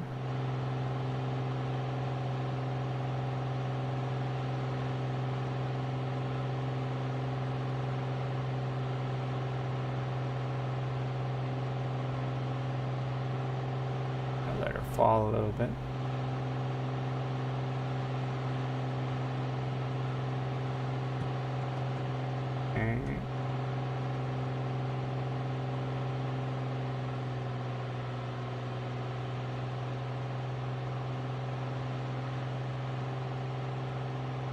The airport looks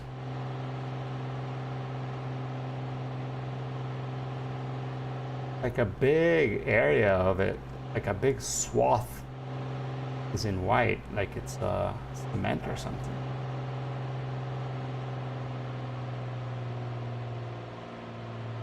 The runway is a little tiny part in the middle. Range.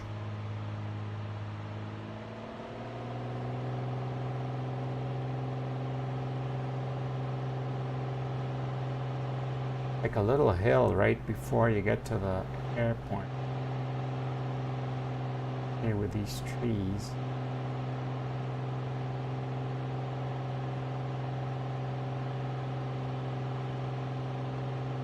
Flat level Riz.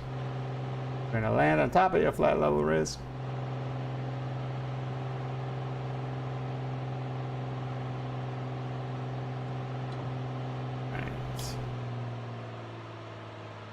Go.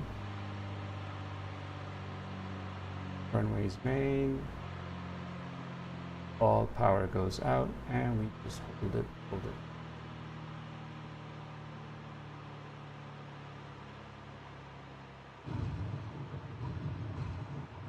Oh, 53 feet per minute. Even the airplane is going like, have we landed yet? Have we landed? Oh my gosh, we landed. I didn't even feel that. That's got to be one of the smoothest landings I've done.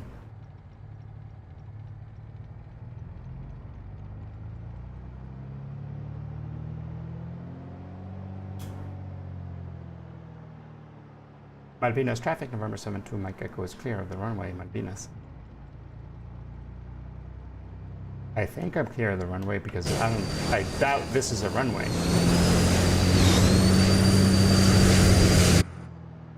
Like, it feels very luxurious how big it is. Look, we can do.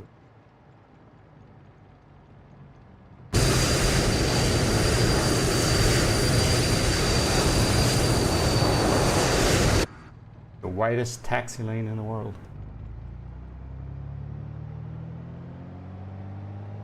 Here comes Nige. And the beautiful, elegant, detailed Bonanza. Those airplanes are so beautiful. Bonanzas in general are really great looking airplanes. But the V-tail Bonanza's got something to it. It is just splendid to see.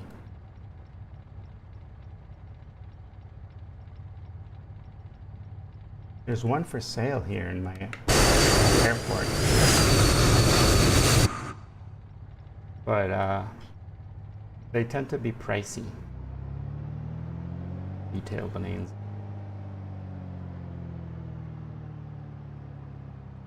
Oh, Nige, you okay? You okay, buddy? He bounced it. He might have bounced it a little. Okay, how are we doing on fuel? Do we need to fill up? I think we're good for the next leg. I'm gonna go ahead and see. Boop.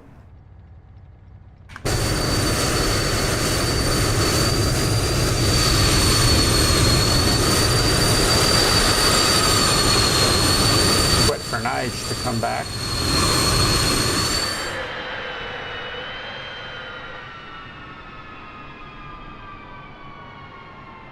While we wait for Nige, oh, the heck. There we go. I am going to set up the next route. Lights.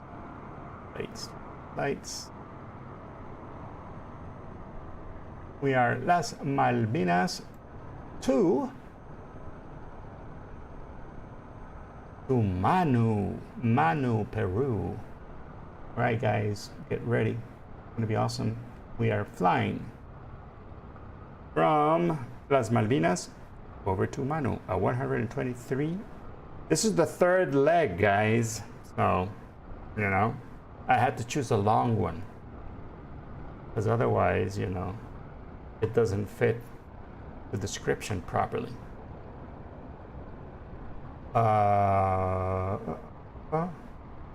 Elements, here we go. We are going from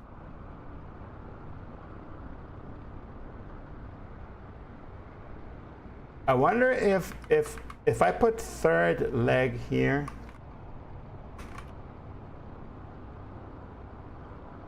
I wonder if stream elements will get auto-modded. Let's try it because this is for science. We're doing this. Tierra Papa Whiskey Tango, and we're going to Sierra Papa November uniform. Sierra Papa November uniform.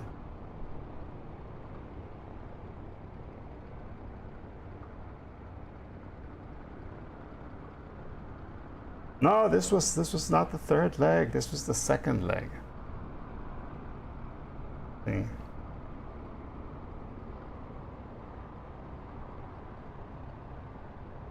Ah, stream elements did not get auto-modded. How about that?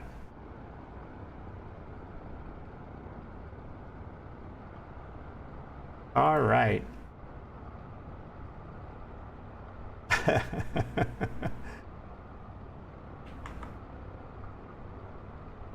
Okay, let's get back in here. Let's go with this button. Here we go. Cool. Let's get back in the plane. We have not had to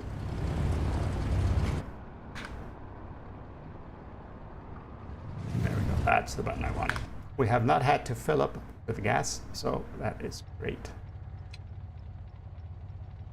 We will switch to the right tank though.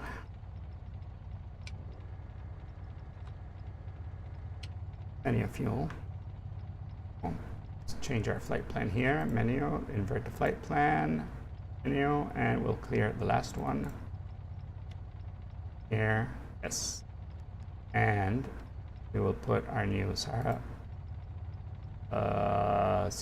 Papa November uniform. Manu Peru. Desired track will be 108. We'll put that over here. 105, 8.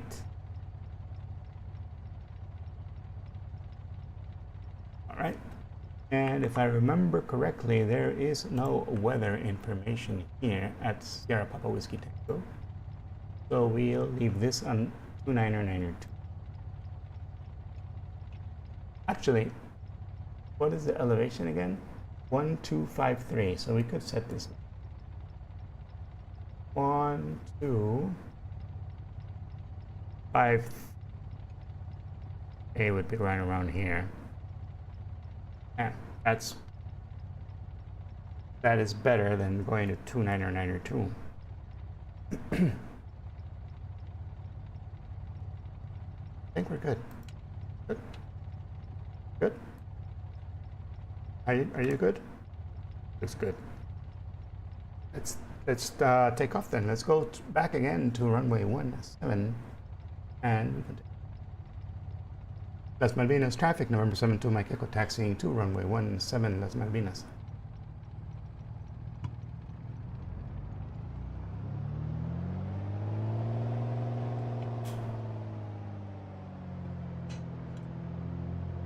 Las Malvinas, Echo Chile, Charlie 2011, taxiing to runway 17.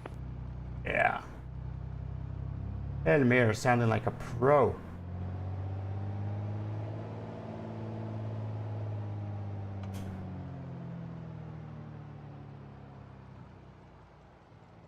Well, we could taxi on the side here and not on the, because this is. I wonder if in real life it is like a big wide. I can't imagine that they would pave all of this and just have the little center part be the runway.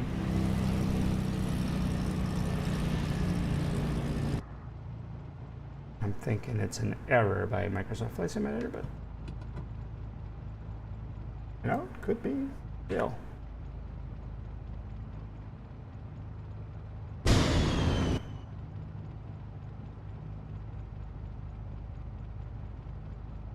Could be real, could be real.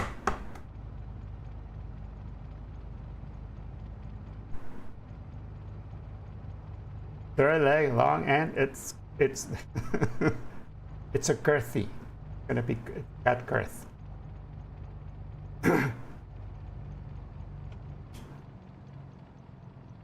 All right, and get ready for this.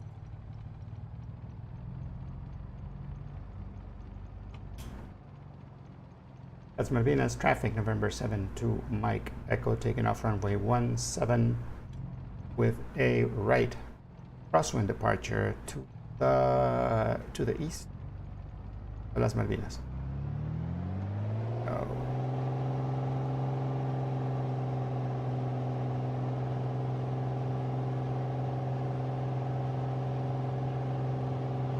It is at 60. We are at 70 and we rotate nice and smoothly. Feet on the brake. Here it comes up.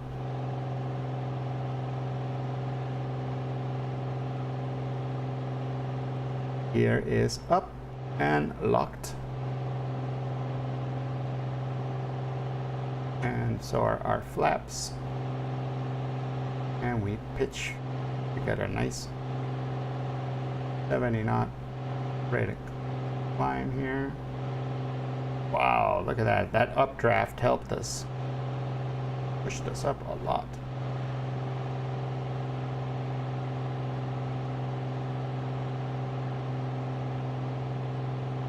Malvinas traffic, November 72, Mike Echo 2,000 feet on right crosswind, runway 17, Las Malvinas.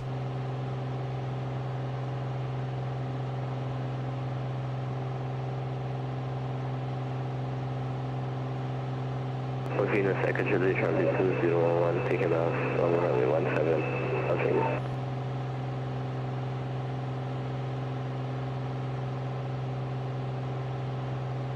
Malvinas traffic, November 72, Mike Echo departing the pattern to the east, last call, Las Malvinas.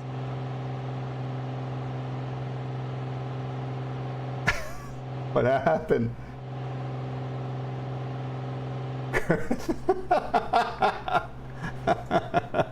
Performer, huh?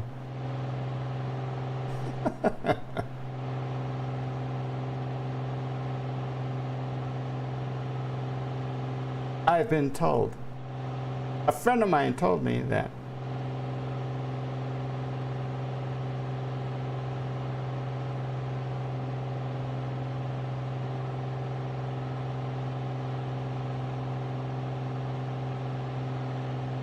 Alright, we're doing the climb out really nicely here.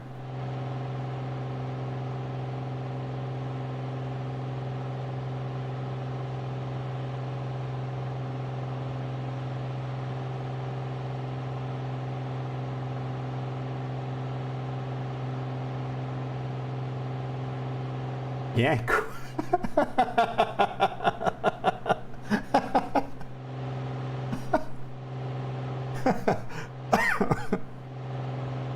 Oh my goodness.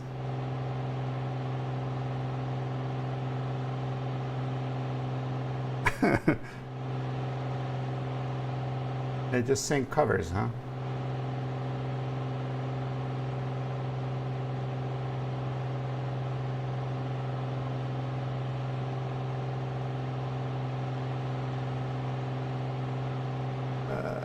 Okay, here we go.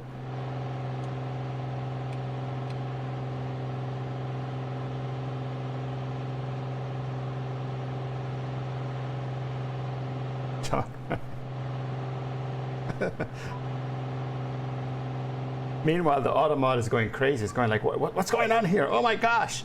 Oh my gosh!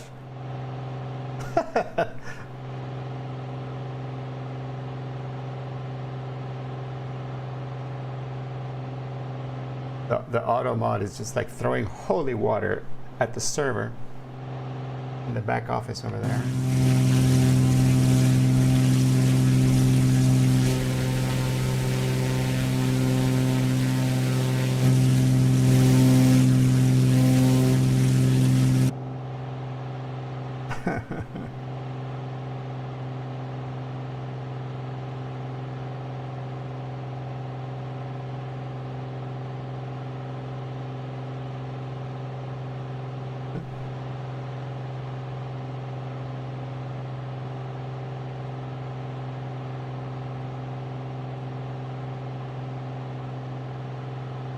Oh, we're really climbing.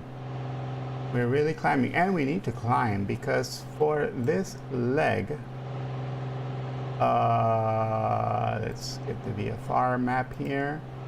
We're gonna be clearing. We need to clear. What is the altitude? 4,000 feet, 5,000 feet are the peaks, I think. Oh wait, there might be taller ones over here. No, looks like 5,000 is the highest.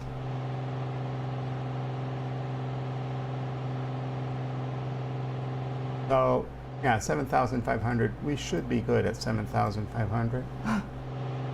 Yeah. Thought that was 9,000, but it's really 5,000. Yeah, 7,500, we should be good.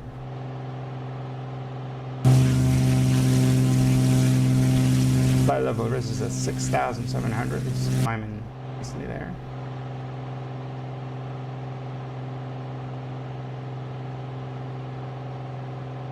Yes, you really want to climb on this leg.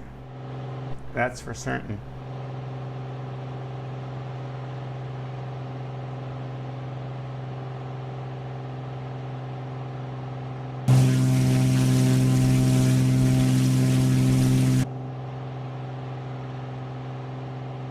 You don't want to get caught going low on this leg.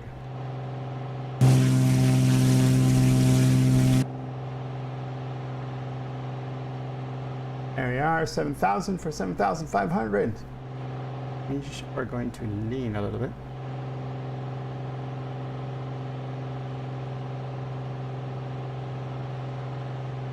There we go.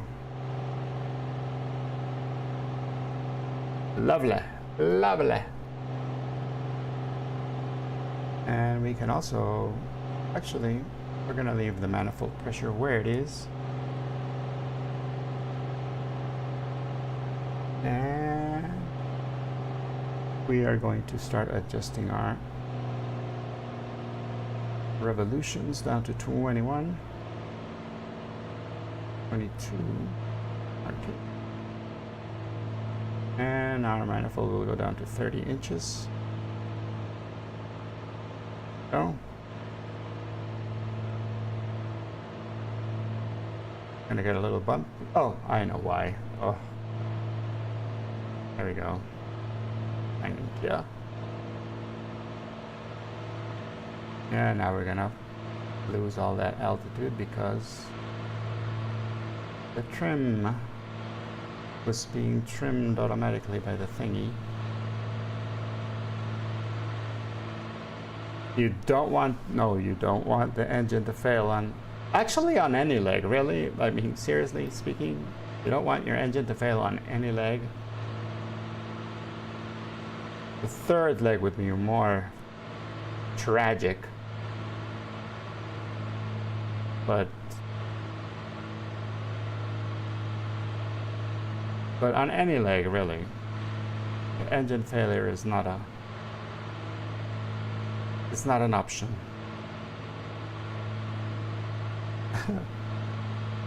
Hi, Joel. You're airborne. Welcome. Yes, we'll have to start another channel for that one.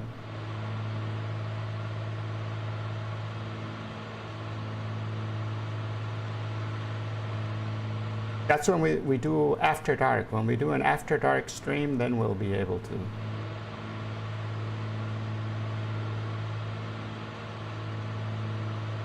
Although, seriously, I can't imagine anybody who would watch this, like some kid, and be like, "What? Why do they keep talking about third legs? What is a third leg?"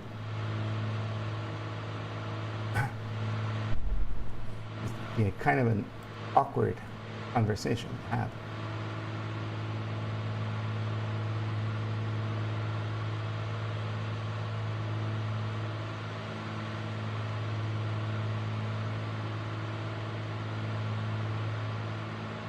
Oh boy, those mountains up ahead.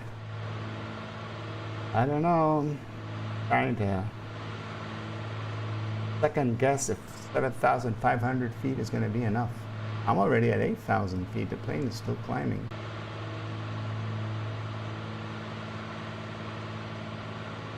I'm thinking maybe 9,500 just to be safe. Yeah, let's take it up to 9,500 because those mountains don't look like they are. I want to get some distance between us and those mountains.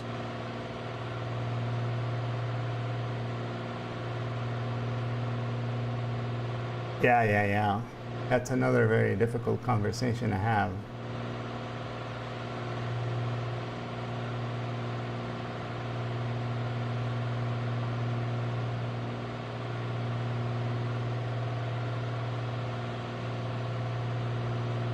Well, you see, Daddy had a seed that he planted, and from that planted seed, we got a leaf that we dried, we smoked, and then we forgot to put a condom on, and that's how you were born. Nice, with a loving, tender voice. That's how you explain it.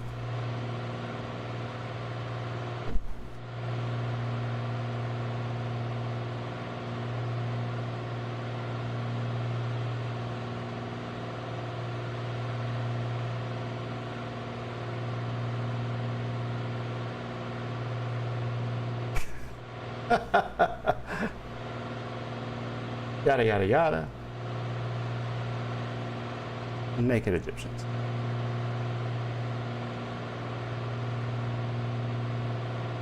Oof, we got a bit of a crosswind. Oh, why is the plane doing this weird thing? And here it's not.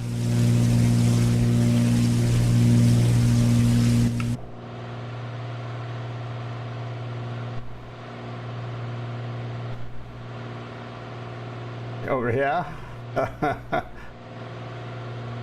Wait, your kids, your adult children are asking you about the events of their creation? I would take the Fifth Amendment and just be quiet.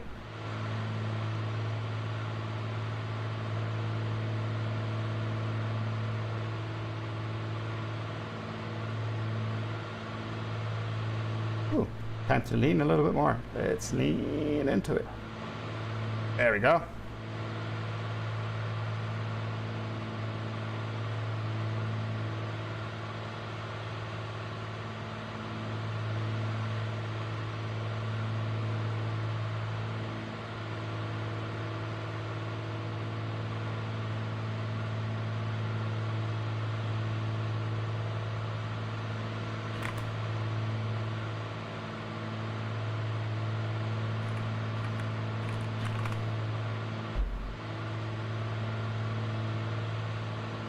Oh, you remember events and they start wigging out. Okay. They don't ask. Okay, okay, okay.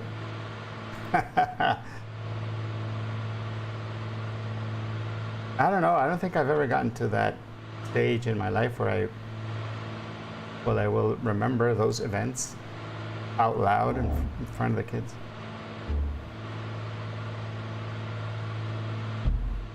But I'm sure I'll get there. Let's see. We are headed to Manu, Peru, right? Manu, Peru. Amazon.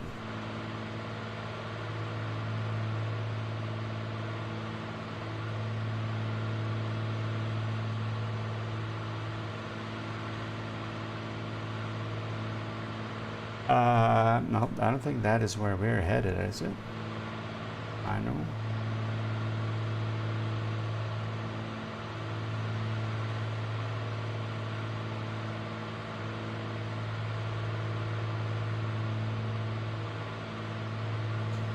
The Manu Province. Manu Province.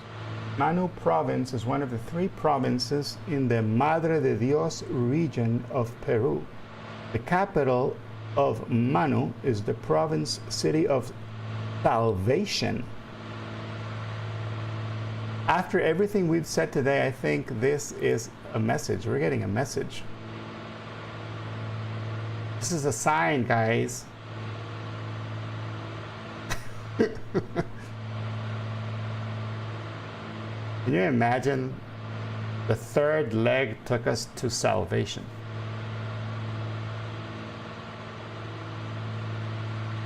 Scotty! Scotty here? Oh no, he's not here. It's Nigel. How is Scotty? Okay.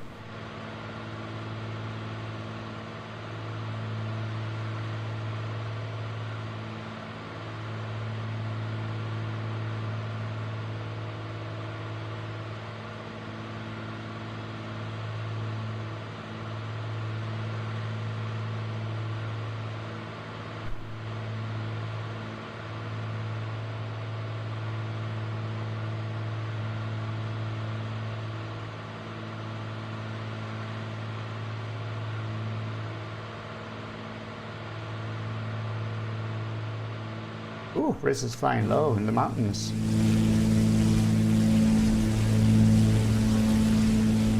He stayed down at 7,000 feet while we climbed up to 9,500. Whoa, something happened. What happened? Oh, Nige, thank you for the bits. Thank you so much. Much appreciated. Thank you, thank you, thank you.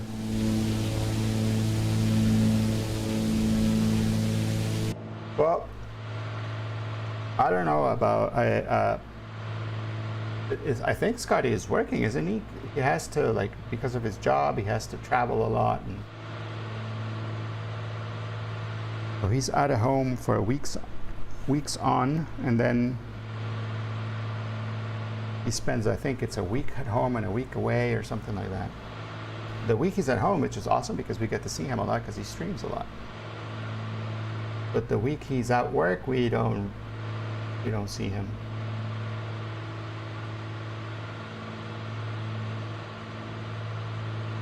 Oh, there we go.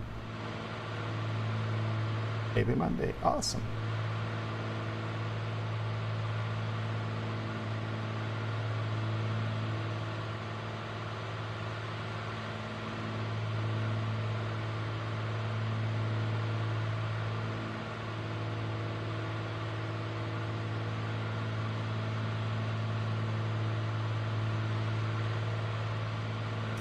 Oh my gosh, I'm just noticing that I didn't see that the 200 bits were beating hearts. Thank you so much for the beating heart bits, Nige.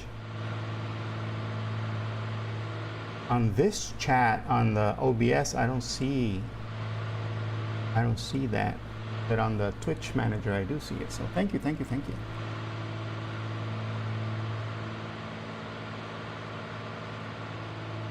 88 miles away. We're doing great on time. We're doing super great on time. We may be able to do the fourth leg. Fourth leg. Can you guys handle a fourth leg? Seems anatomically incorrect, but we will be having a fourth leg.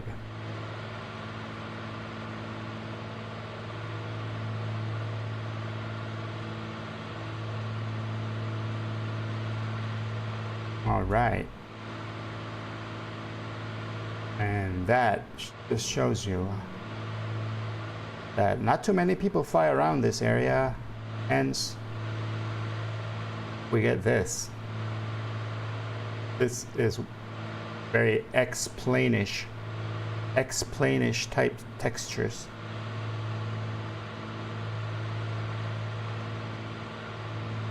And a lot of autogen stuff.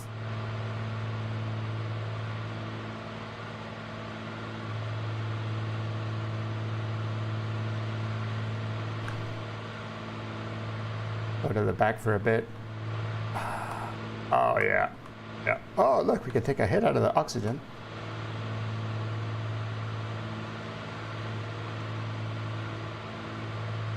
We are full, but we can. Oh yeah. That smells nice. Let's look outside the window here. Nice and smooth air, even though we're flying over mountains and stuff. The plane is doing a great job of keeping it together. Very little turbulence on this flight. The weather has been splendid all morning. There's our baggage back there.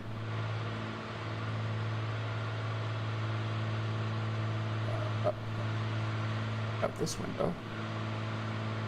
At the beauty of the Andes Mountains over there. And the further in you fly, the taller they get. I think the peaks down here are up to around 22,000 feet. So yeah, it's not very welcoming for this particular kind of airplane that we're flying. We'd have to find passes to go through, and I betcha flying close to those peaks is not going to be fun. I betcha it's going to be moving around a lot. So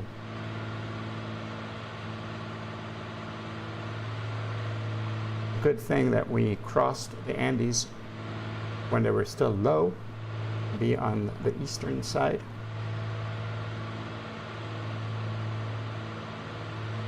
Because yeah, I've done it before on the western side, and it's fun. It's pretty, and you get to see a lot of the ocean, which is great because you always have the ocean to the side there on your right hand side. On your that's starboard side, right? Yeah, starboard side is the right. And so you on the starboard side you would see the ocean on the whole way down. But on this side, it's cool because you get to see that all the plains over there and the Amazons and the jungle and all of that, which is also pretty cool. There's a big part, by the way. I'm not sure if we're already at that part. Oh, no problem, Bixter.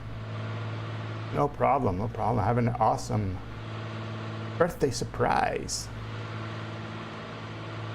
Very, very cool. I hope you enjoy that a lot.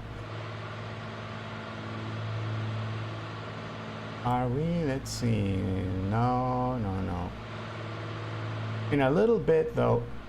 No, it's actually down by Chile. Right here between Peru and Chile, there you start getting into the big Atacapa, what's it called? The big desert. Huge desert. And let me see if I can find what it's called, because I'm blanking on it right now.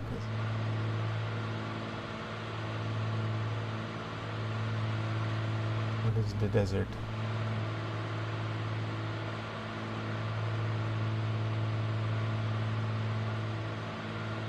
Atacama Desert, is that it? Does that sound right? I know it starts with an A. But I flew past that and it's just non-stop desert for days. For days you're flying over a desert.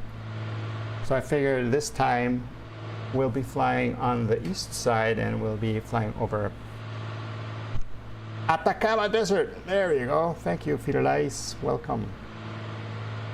It is the frontier of Peru and Chile to the north. There you go.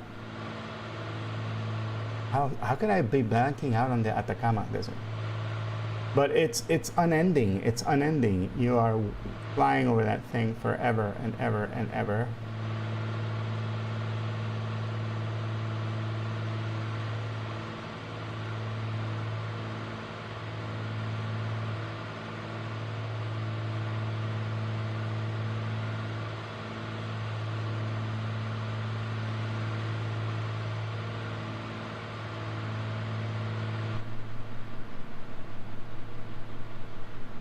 Wow.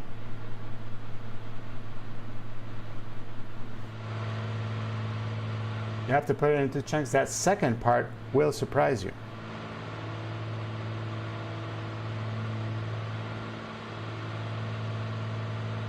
Look how much our plane climbed just from the updraft from the mountains.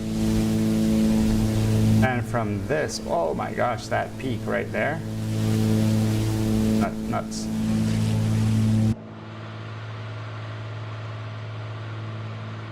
Now back to 9,500. Come on, baby. Come on, baby.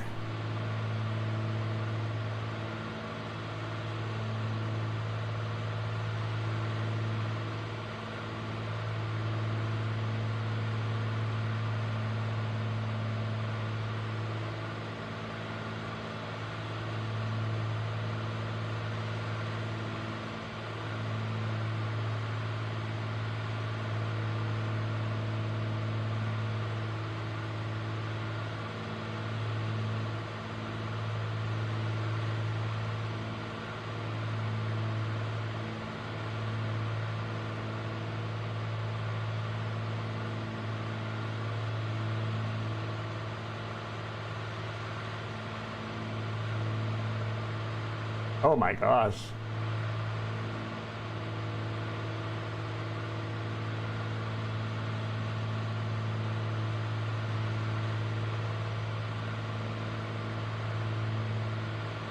I'm sure you would kill him with a surprise, wouldn't you?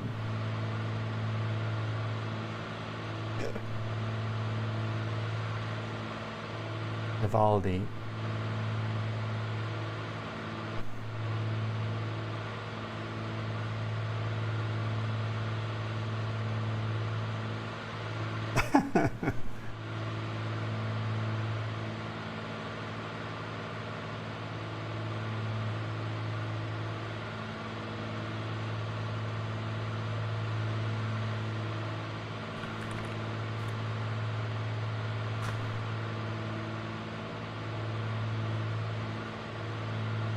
Antonio Vivaldi. I'm gonna check his death because I'm sure there's a joke in there about his death.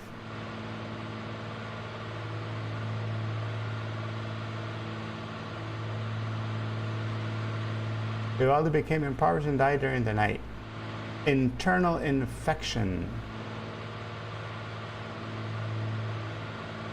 Oh. So, oh, nothing to do with the persistent cough, which I thought might have had something to do with it.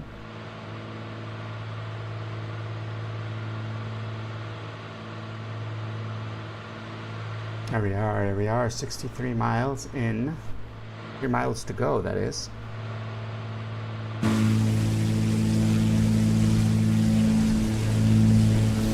The textures here leave a lot to be desired. Why is this red? What the heck? These red dots here, are those like forest fires maybe? I wonder if they took the pictures while there were forest fires or something.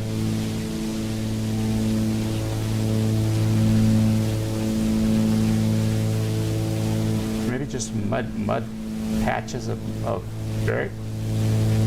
Weird.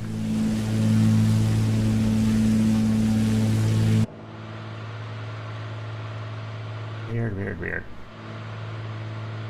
Landslides, yeah, that may be right. Landslides. You may be right, Firu.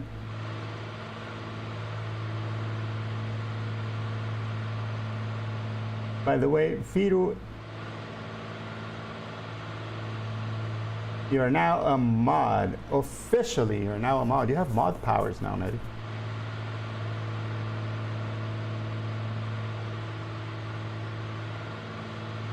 Firu, are you streaming? Do you stream here?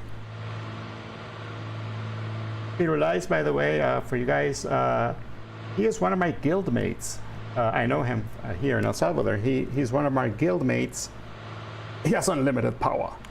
Yes. And he's one of my guild mates, and I think we met when I started recording a podcast, the Comic Geekos podcast, and then we became even bigger friends when we started playing World of Warcraft together back in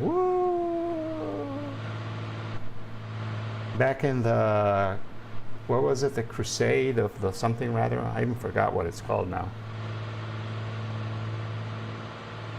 Yeah. The Burning Crusade, is that the one? That's the, no, it was before the Burning Crusade, wasn't it? I forget. But it was like the second expansion of World of Warcraft. Burning Crusade, right? And then we kept playing World of Warcraft until, oh my gosh, until I forget which expansion. It was like the expansion before the last one, and then we stopped. And then it was because it was just too much. Too much. But we still play it together every once in a while. When we played Grand Theft Auto for like forever. We did everything that there was to do in that game. You stayed until Pandaria. You kept going. I kept going. After Pandaria, I kept going for like 2 more expansions. And then we played Red Dead Redemption a lot together. And then he taught me how to fish, and that is pretty much all I do now when I play Red Dead Redemption is go in and fish. Because it's so relaxing. It's actually very, very cool. It's fun and relaxing. And the hunting part is also pretty cool. That's good. But I think you were streaming. Weren't you streaming at some point, Fetal, in your Twitch channel? Just make sure you follow Fetal, guys, because he is definitely, if he starts streaming, it's going to be fun. Yep, but you got lazy. Oh, there you go.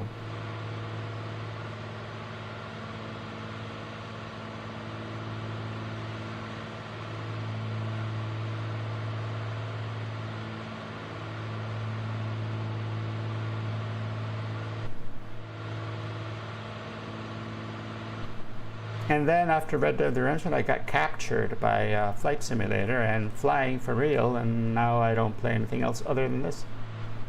I still play Red Dead Redemption every once in a while, though. That is fun. You're in Hell Drivers 2 now. There you go.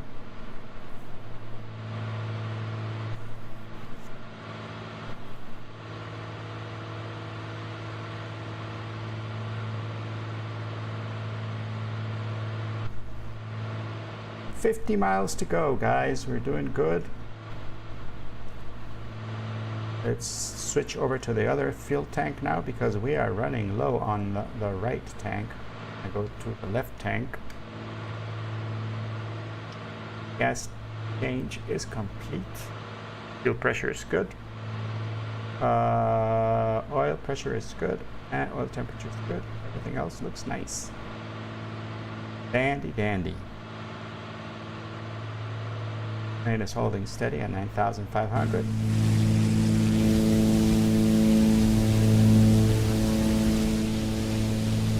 Here comes Nigel. Behind us over there in the detail bonanza. And flight level Riz. Behind the RV-14.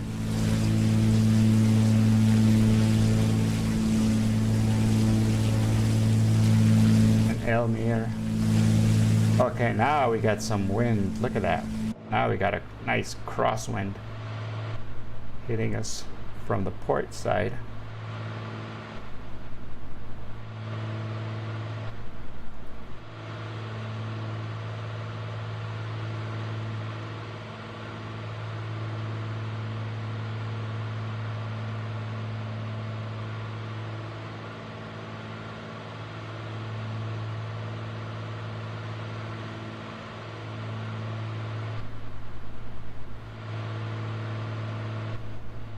So Hell Drivers is all multiplayer, right? There's no like story mode or anything. It's all multiplayer. And how much multiplayer do you need to be? Like, is there stuff you can do alone, or do you need to be in a group to progress in that game?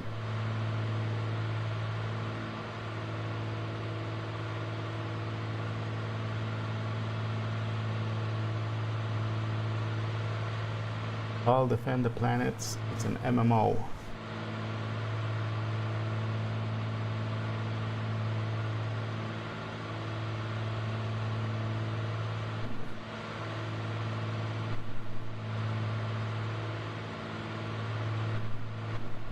Okay.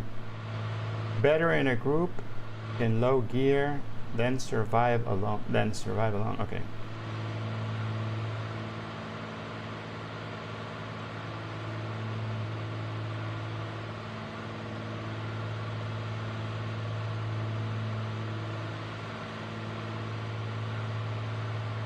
And it's always the same guys, right? You're basically like defending a planet from an alien invasion, and all the other players are soldiers like you. Like, everybody's on the same team. There's no PvP. There's no player versus player. I know, isn't it? Look at that. Oh. Flight level Riz, they ran out of like this whole block, this whole square. Look, you can see exactly the square. very low res imagery. That's probably all that Bing could find or license. Because to be honest, we're here in the middle of the Amazon jungle here, and there's probably not much to see. And they said, look, it's all green. Why do we need high res imagery of the same green trees?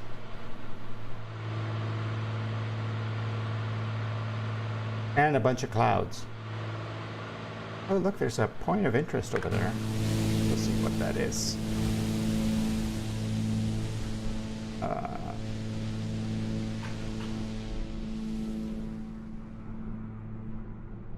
Get close to DOI so that it lights up for us and shows us what it is. DOI down here. Oh, it's Carald City.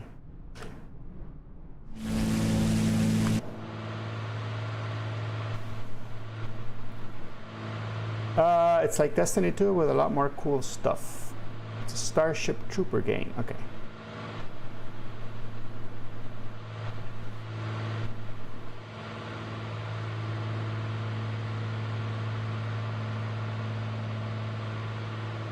You know what I want to do? But if for streaming it wouldn't work, because in streaming it just wouldn't work. But even maybe with streaming it would still work, but I'd be at a disadvantage. But like grab a bunch of friends, like 4 friends, who all play Red Dead Redemption Online. Go to like one of the Western pubs and play poker. You know, play poker online. And because the poker in the game is pretty fun. Yeah, it's a lot of fun. And I remember, I think I played with Vixter once. We went to a casino somewhere and we played poker, and we just had a blast.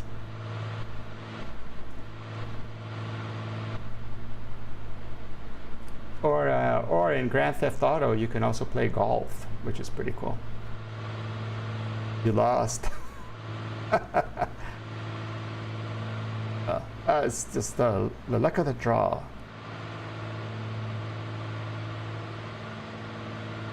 But it's fun. It's a fun thing to do. Also, the ambience of being in the Wild West, you know, that's pretty cool.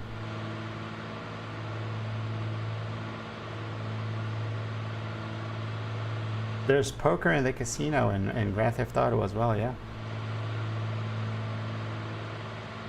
Multitasking, food, and flying. No problem, Nige. Sleight of the hand? Nah, there's no sleight of the hand. It's all digital. 32 miles out. Okay, now it's time to start looking at the information of where we're going to be landing. We are going to be landing at Sierra Papa November Uniform, Manu, Peru, which is at 1,000 feet in elevation. It does not have a weather station or a METAR information. So we're gonna have to just eyeball it. It does have 2 runways, 21 and 03. So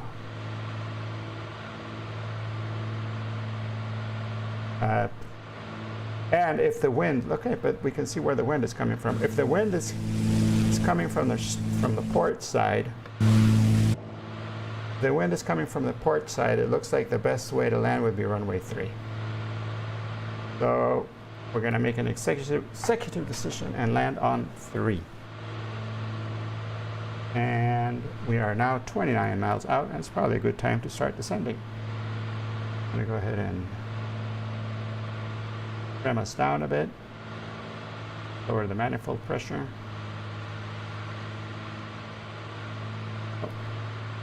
And we're going to trim out the descent so that it's not so exaggerated.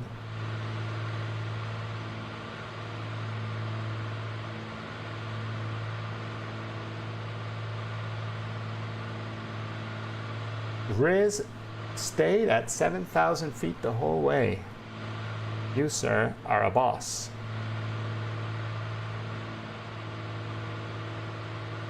Did it get bumpy when you went over the mountains at 7,000 feet, Riz? Because that's what I was afraid of, and we got a couple of updrafts here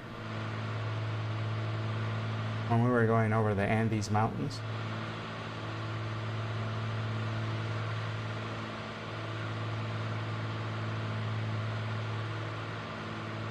A little. Oh, Nige, hold on. Let's see, where are you? Sorry, Nige, I was not paying attention. Let me check.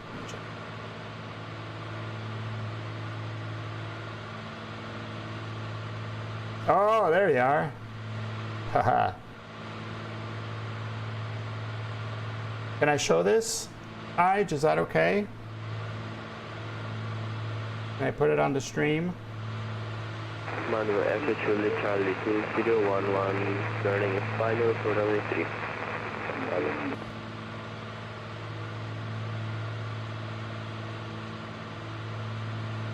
Yeah, okay, guys, this is what Nige is doing right now. Let's see. That's what Nige is up to right now. Line and dinner. Looks rather yummy, actually. And look at that. It's got the honeycomb throttle quarter and everything. Good on you, Nige. Hey, I think you have the same. Oh no, you have a curved monitor, but it's not the same curved monitor I have. But it's very similar. Pretty cool, man. Pretty cool.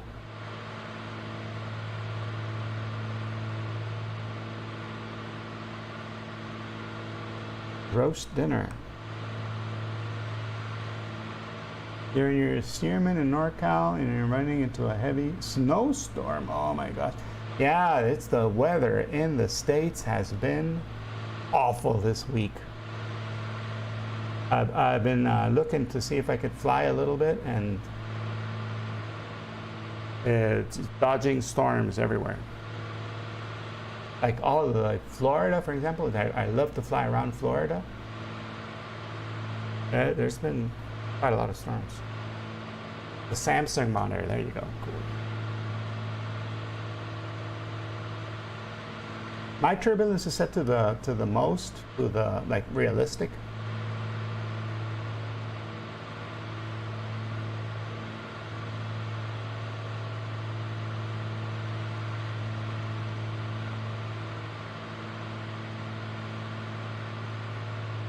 We are 18 miles away and we're still at 6,000 feet. Got to descend to 2,000 feet.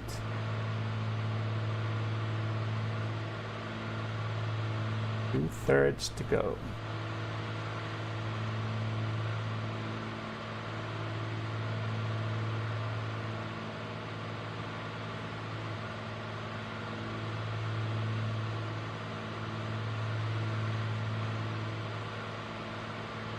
What time is it over there where you are? You're Nige, you're in the UK, right?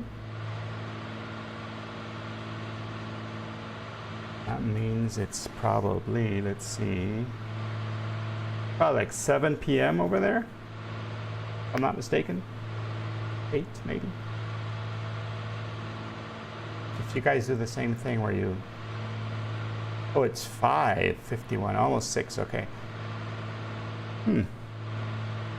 You guys don't do the whole 1 hour ahead thing, right?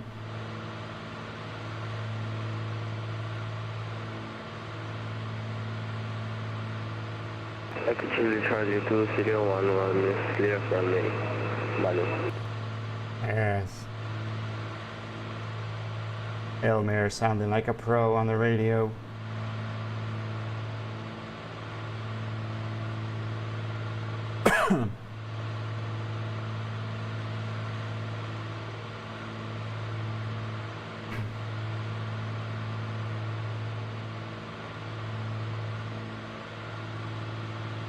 They do. Okay.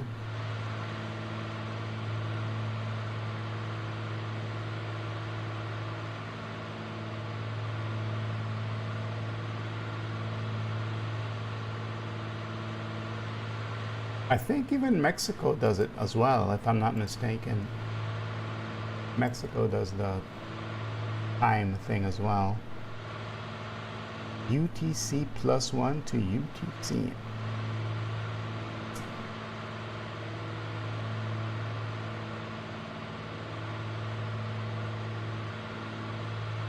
I remember a time when UTC was referred to as GMT because it was Greenwich Mean Time. I imagine like once they adopted the thing where they're going to be moving ahead an hour and moving back an hour, they said we can't be called GMT anymore because Greenwich is not at that time, right? Greenwich. I don't know how you pronounce it. 11 miles. Manu traffic, November 7-2, Mike Echo type arrow, 10 miles to the west, 4,000 feet inbound to land on runway 3. Manu.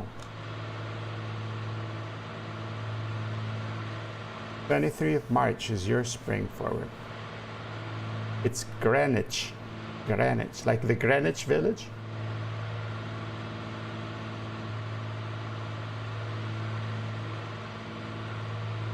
Ah, I see the runway.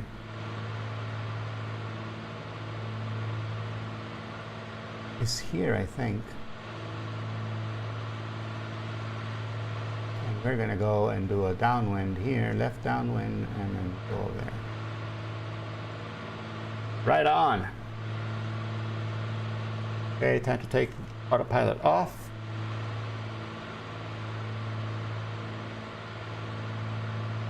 And take a more hands-on approach with the third leg. A hands-on approach to finish the third leg properly. All right. Let's go. How are we doing on gas? We're good. We're on the fullest tank.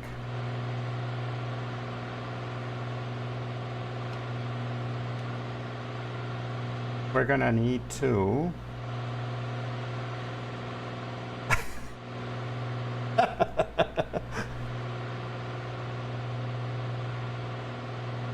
I always thought it was Greenwich because, you know, green and there's a witch.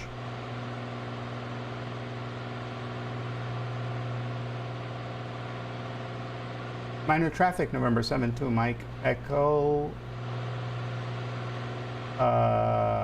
Approaching to enter a left downwind for runway 3. Manu.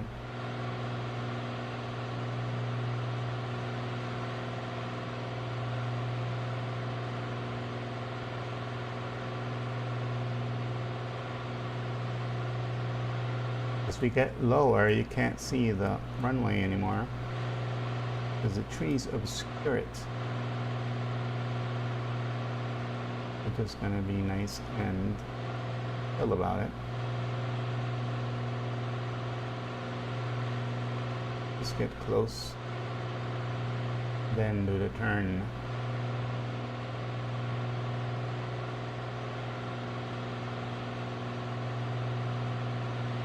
Now we're hand flying this puppy.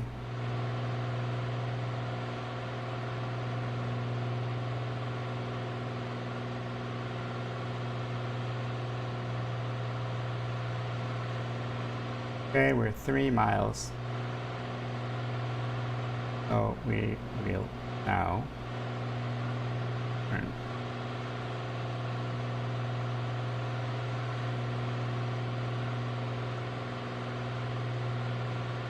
Greenwich.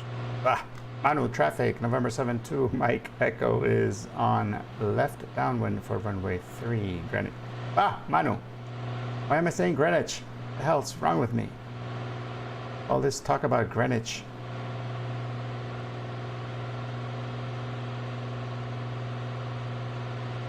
There's Nige coming in on the V-tail Bonanza. And now we're gonna let her fall to 2,000. Put the gear down.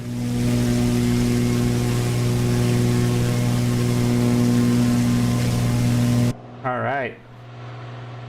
3 green indicating. Green is, gear is down and locked. We're gonna turn our fuel pump on. And we put first notch flaps.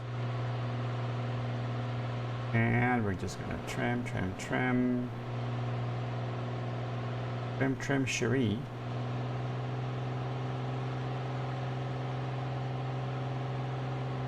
But we're moving away from the runway. There we go.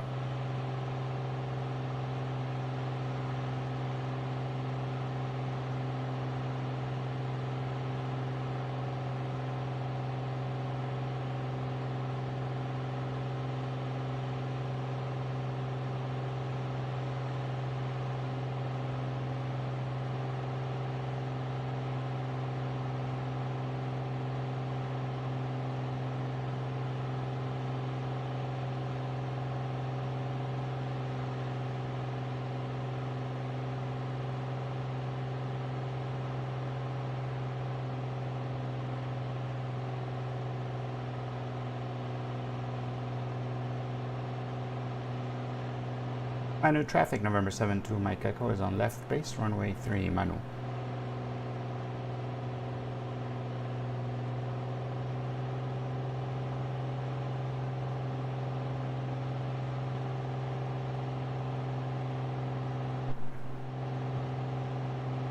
Right. Now we keep an eye out for the runway, which we should see momentarily. Right here.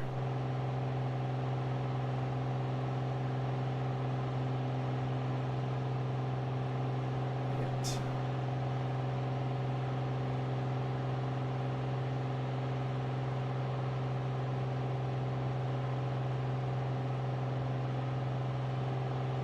Close, close, close, but not yet.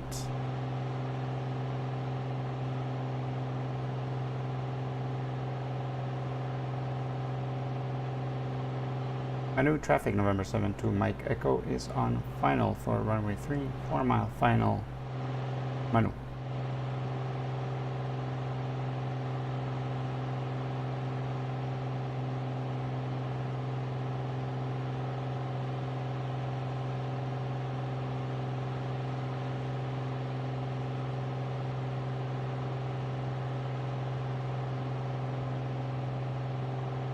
Thinking Nige has already landed.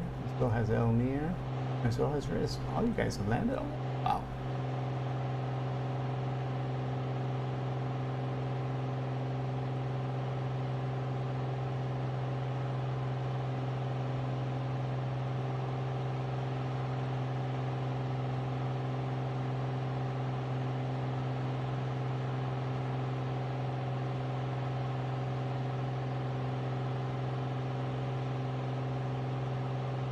I think I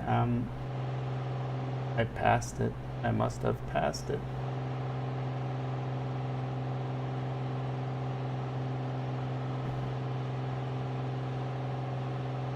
I am not lined up, I know. I'm gonna do a dog leg.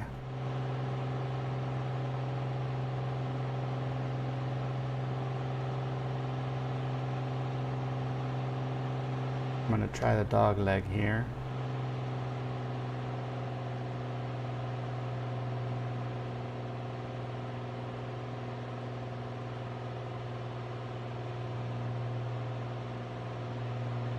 So hard to see this runway. I think I see it now. It's right here. Too many trees.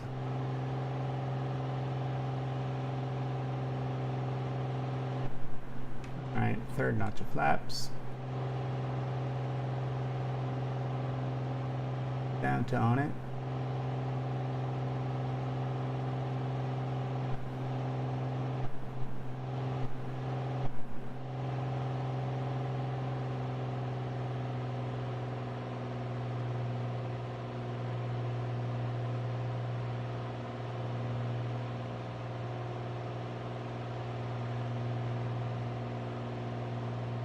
Tough airport to land at, I gotta say. Mostly because you cannot see it. Unless you are lined up already.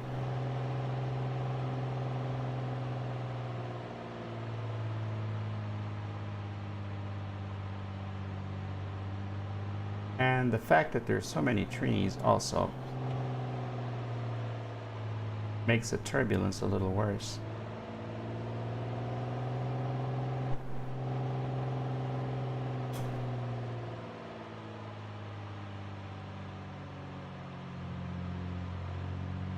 Alright, runway is made.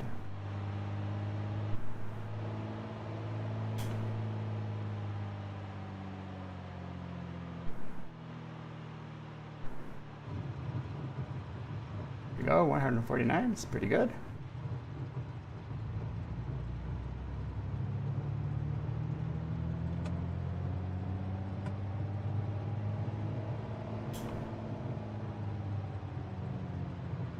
Thank you, thank you, thank you.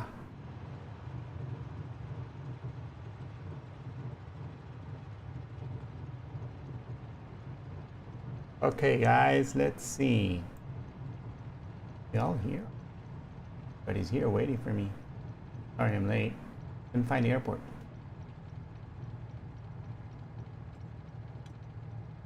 Then again, I'm like racing against a jet. And a Bonanza that goes a lot faster than... Even this sucker is a lot more powerful than this one.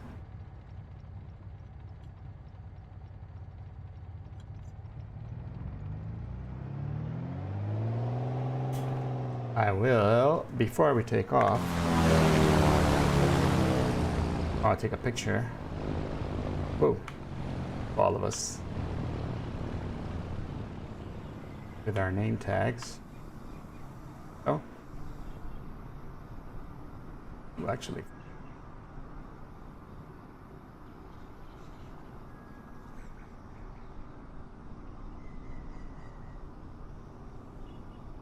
I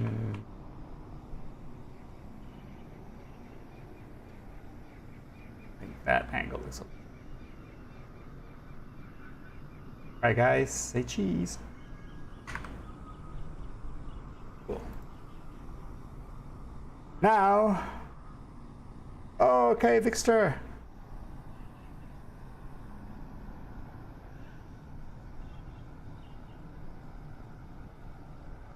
Have a great time today, Victor. Please don't spook the person you guys are surprising too much. Just the appropriate amount of spookiness. We have one more leg to fly, guys. One more leg to fly. And then we shall raid somebody. Because that's what we do. So let's see. Our next leg is from Sierra Papa November uniform to, oh wow, Sierra Papa Tango uniform, but the weather looks a little bit, it looks moderate VFR, so we can land. So let me put that on here for you guys so you guys can see it. Navigraph. And I'm going to also type it in.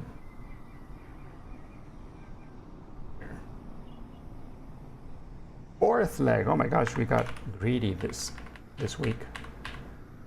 But we're catching up because we are behind. There will be a fly along today, yes.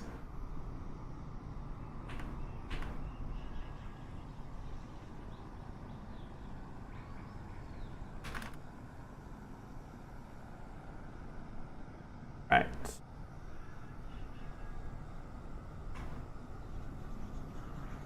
Sierra Papa Tango uniform, right? Sierra Papa Tango uniform.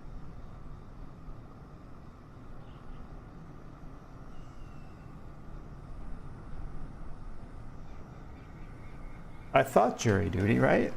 That sounds like something that would keep you from streaming.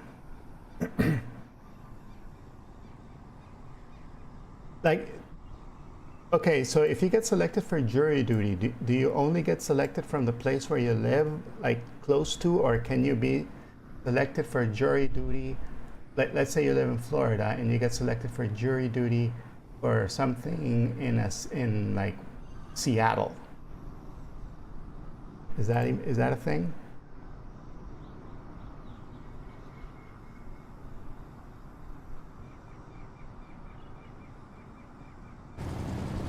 Okay, this time I think I will need to top up.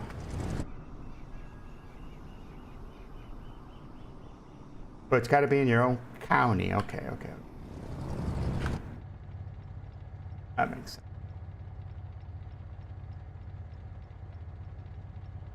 Let's get fuel.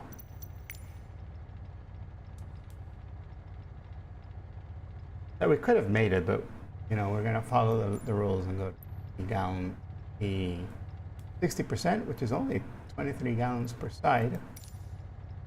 We still have maybe what, like 9 gallons on each side. We're not spending that much money. Let's menu, invert, menu, clear. And we're going to put the new one in, which is Sierra Papa Tango uniform.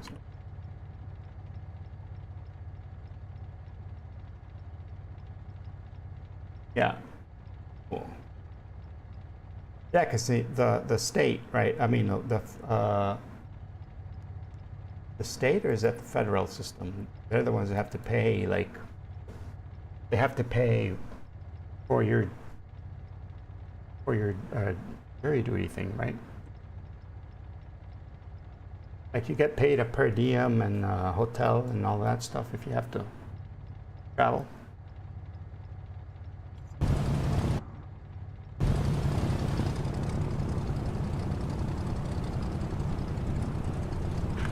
Okay, let's just see if there are anybody see a windsock anywhere?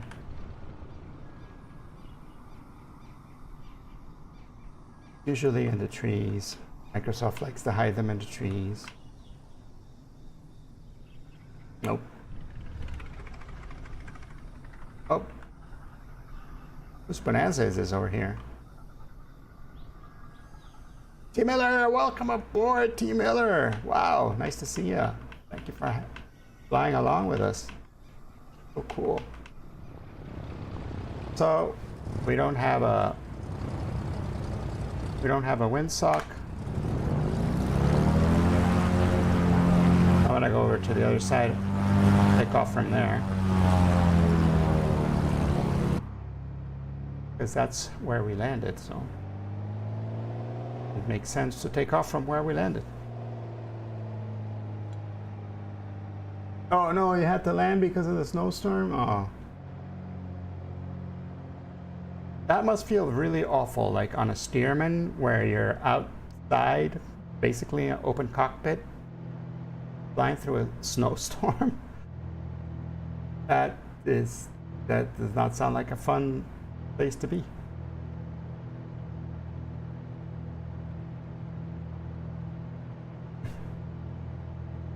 It was a crosswind when you came in. Okay. 3 levels of courts: county, city, state, federal, different rules for each. Gotcha.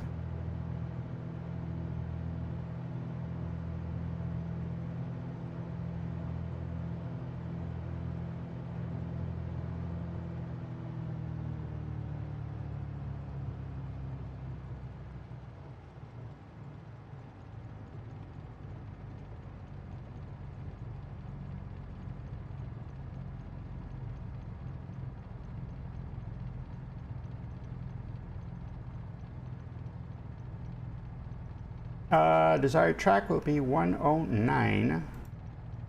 Oh, we're pretty much there.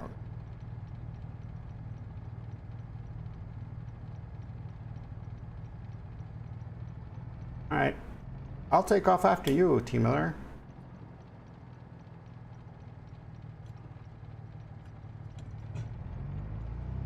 Manu traffic November 72, Mike Echo lining up on runway 3. Manu.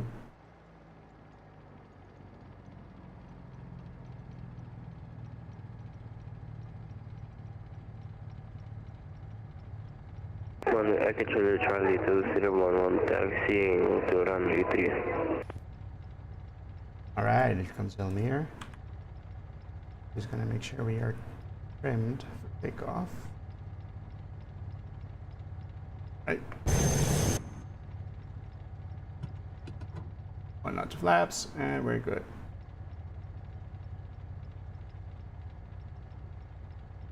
We're gonna give Miller time. We're gonna take off, and then we're gonna do a right crosswind to the east. Right crosswind to Manu traffic November 72 Mike Echo taking off runway 3 with a right crosswind departure to the east. Manu.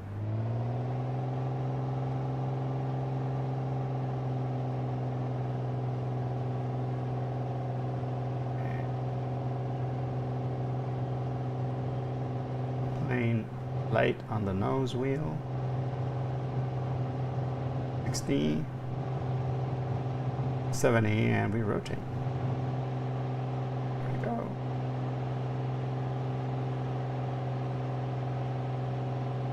Gear comes up.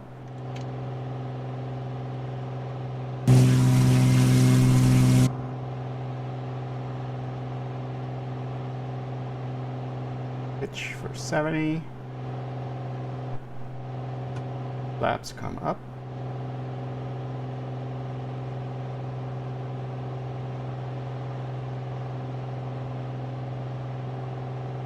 Manu traffic November 7 to Mike Echo 1,500 feet.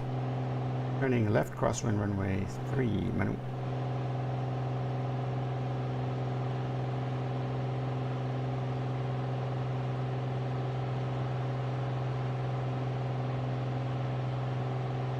Manu Echo Charlie 2011 lagging up at runway 3.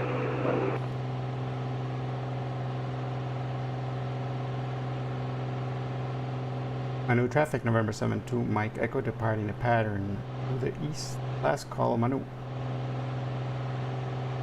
Here we are. On our way.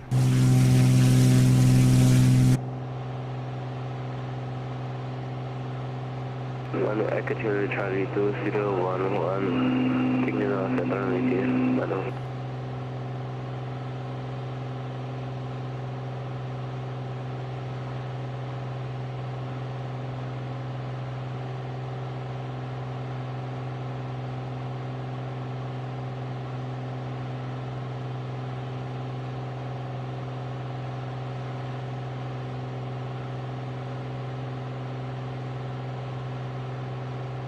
The desired track is not pointing in the right direction, is it? Why no?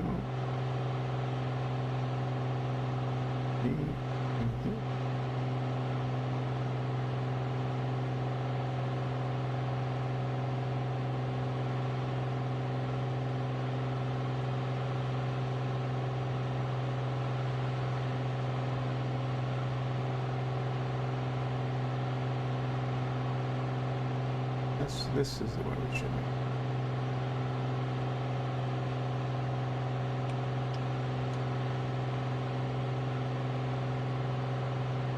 Okay, fuel pump comes off, any light comes off.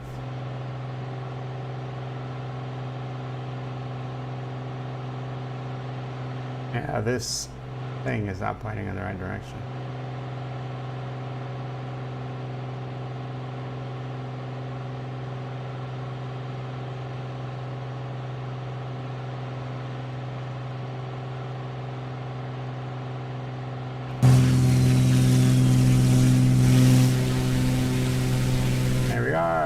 everybody's in the air.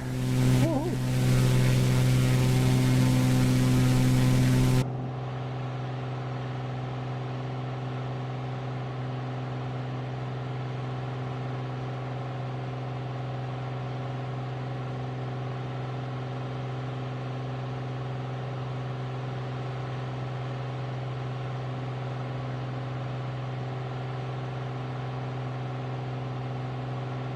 Okay. We're only, this last leg, this fourth leg is only 99 miles. So it shouldn't be that difficult. We could probably stay up at 7,500 and we should be fine.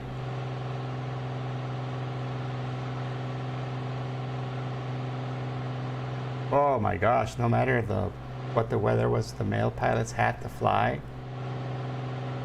Not fun. How much mail could they carry in those things?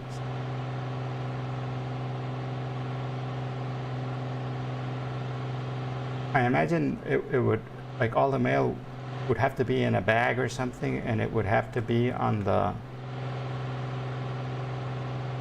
front, right? The front.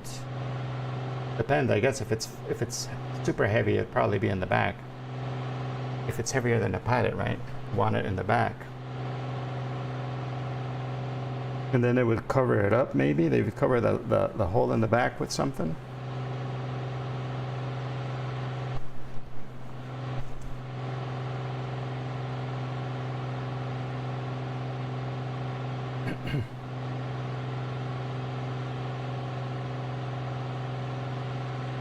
Yeah, I think it would have to be like where the pilot, like one of the pilots sits, right?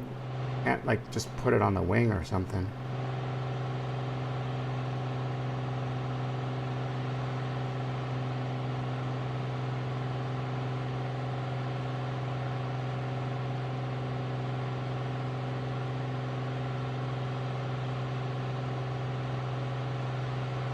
All right, I'm gonna start doing a little bit of leaning. We're at 5,000 feet. There you go.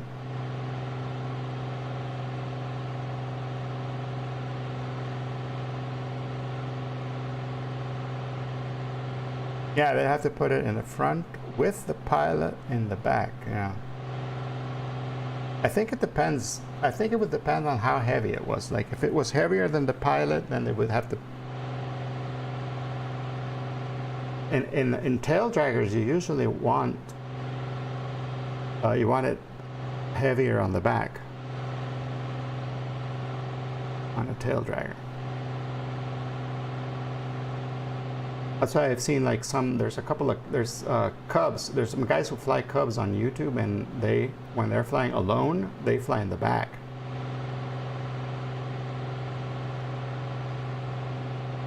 Oh, really? They put the... Wow. Huh. Maybe the... Yeah, center of gravity on the steerman must be weird. Must be, like you need it in the front, maybe.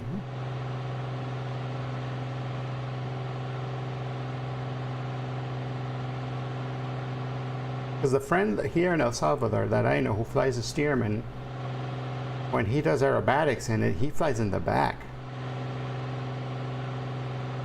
And there's nobody in the front.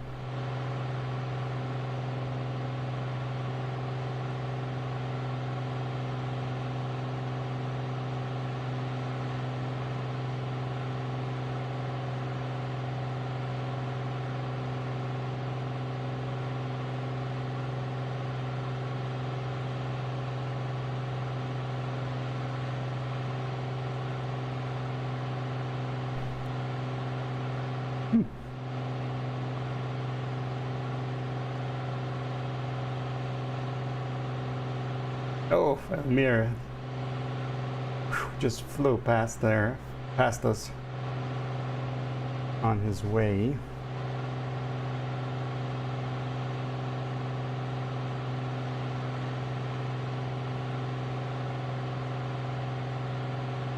So Peter Mooney, will it be today's fly along? Will it be on a specific country Or are we going to be all over the place? Are we going to go look for naked Egyptians, or are we going to keep it civil?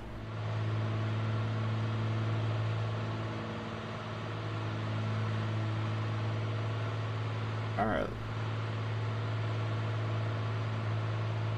Leveling out at 7,500. That handsome airplane.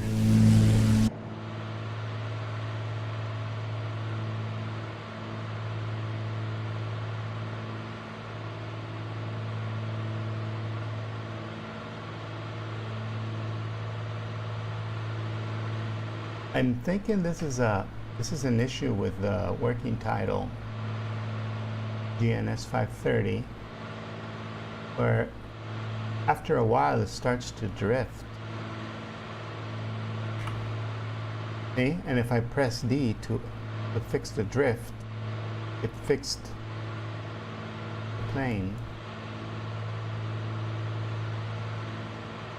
Which is dumb because I have an HSI that does not drift. But this is like, this electronic thing shouldn't drift either, right? Unless it was tied to the gyro direction indicator, and we don't have a gyro direction indicator.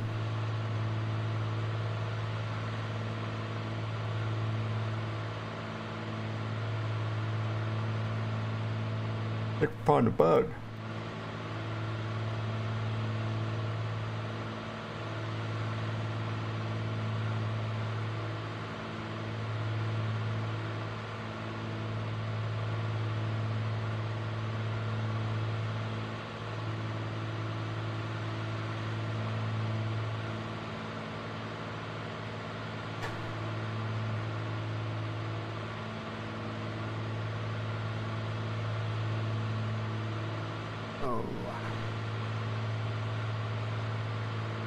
This will be the last airport in Peru.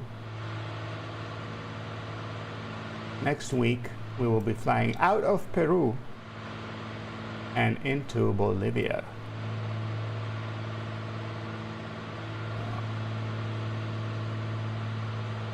Oh.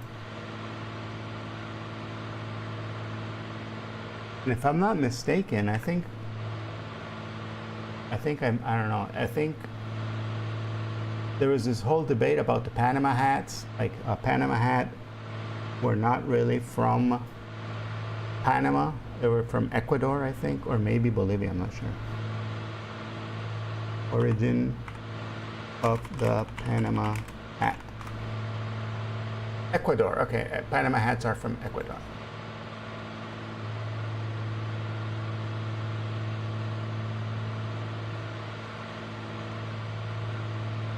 You know, like French fries are originally from Belgium, but people call them French anyways.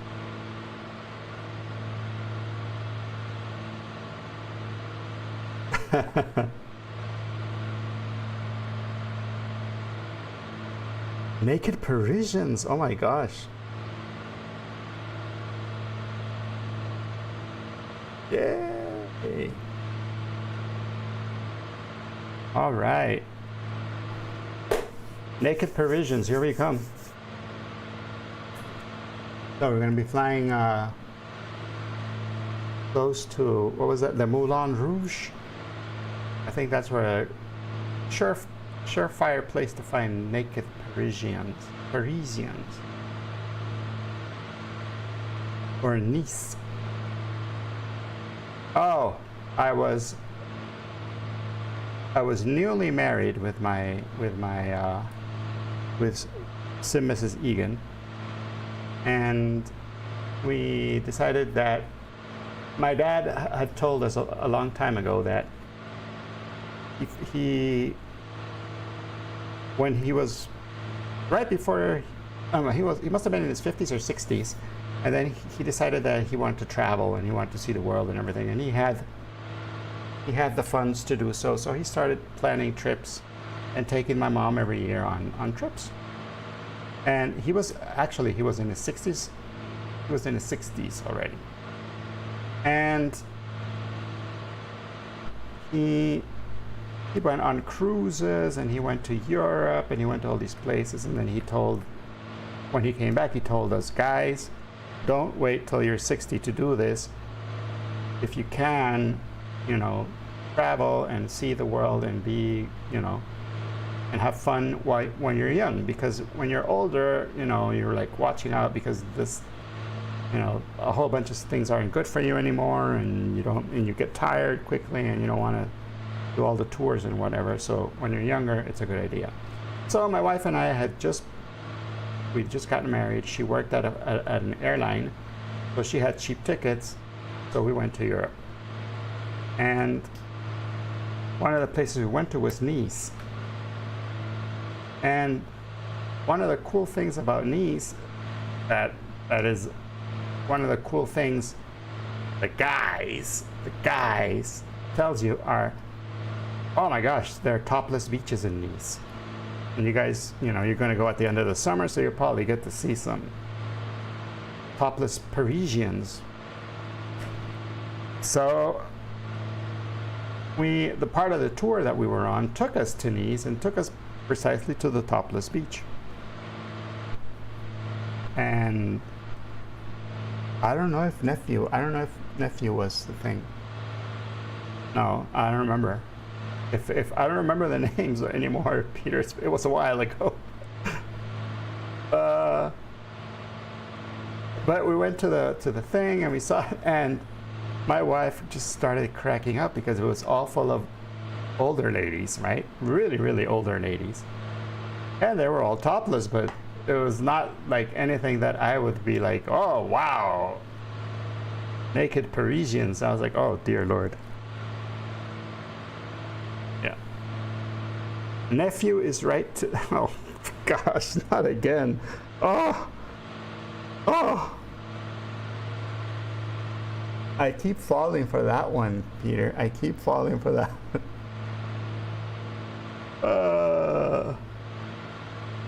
I keep falling for that one. You've said that one before, and I didn't fall, and I didn't get it till much later.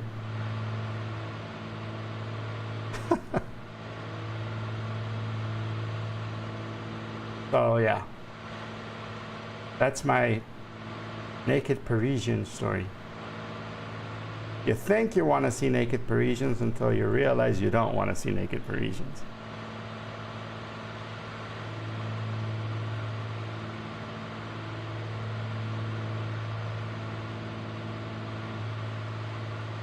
Not all naked Parisians are good naked Parisians.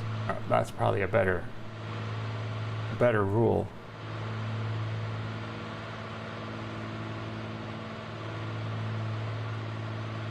All right, let's switch fuel tanks.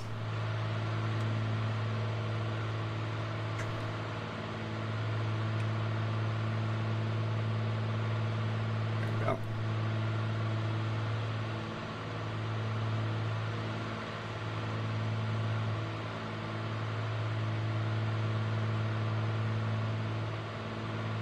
You didn't go to you didn't go to the beach. It's lovely. That whole area is lovely. Did you go to Monte Carlo? Monte Carlo's nice. Super tiny.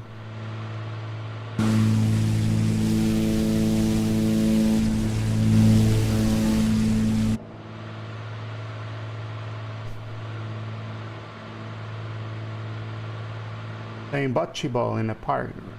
Yeah.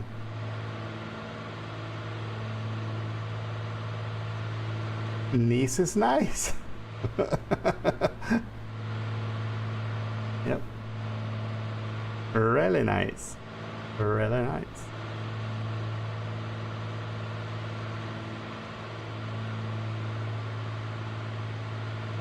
Winding river.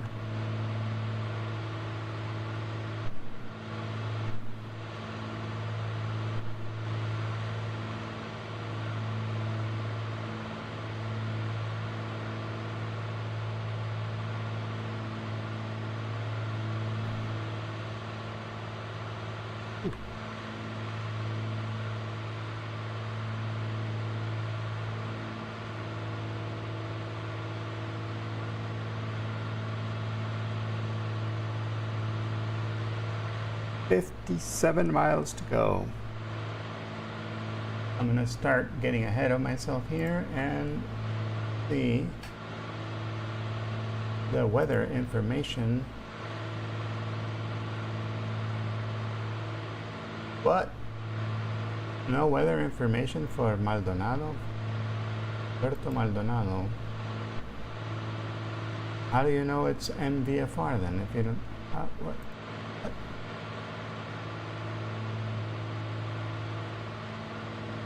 Weather, no real ATIS. Oh, METAR, okay, METAR we do have.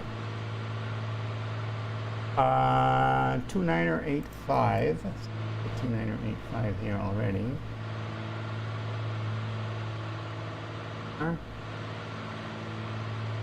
And it says the wind is coming from 010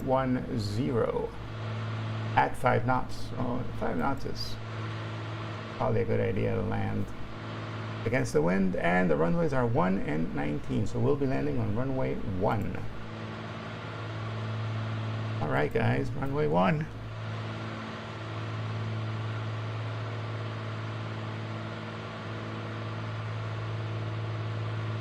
And what do we call this place? It's called Padre Aldamis. Padre Aldamis is the name of the airport, but let's see what you call it. Puerto Maldonado is what you say on radio. All right, Puerto Maldonado. And it's at 660 feet. 660.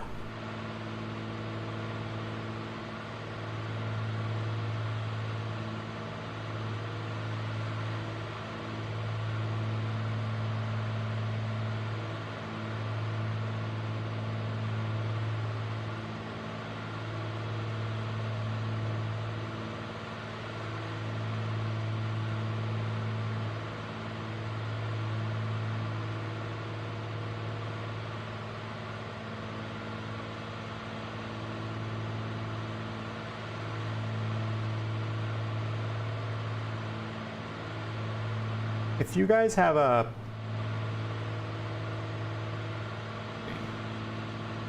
never mind, got it.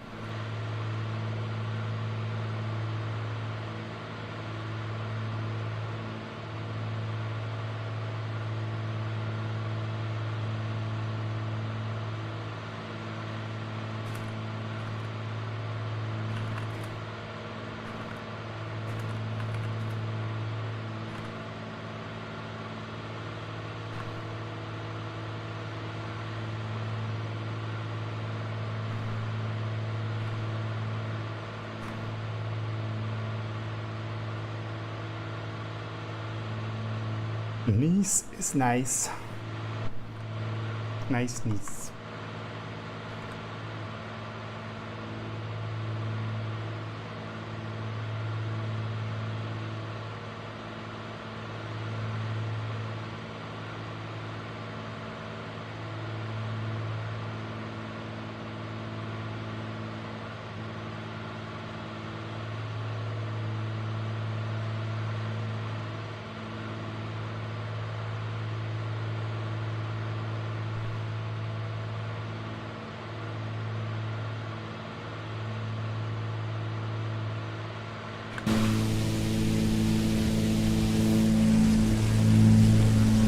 This is such a lovely plane. It really.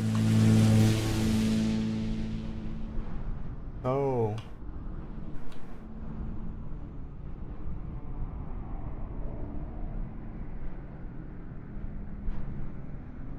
I like the look and the detail. Makes it look really cool.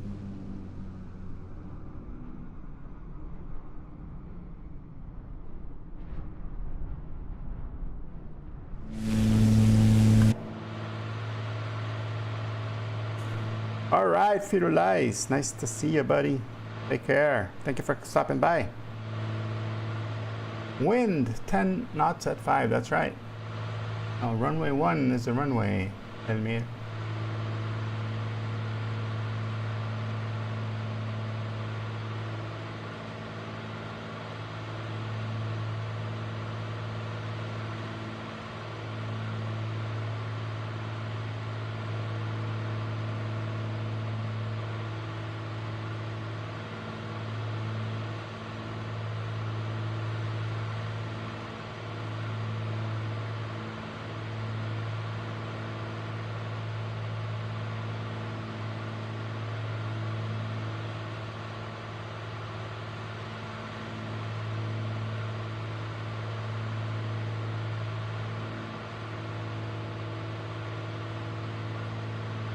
Doing 155 knots over the ground, and everything looks really peachy.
We are 40 miles away.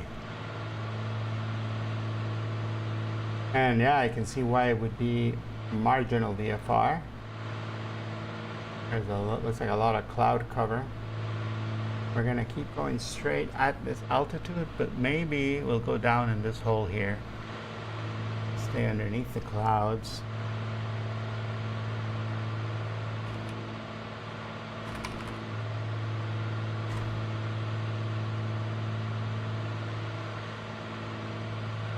Stay under the clouds there.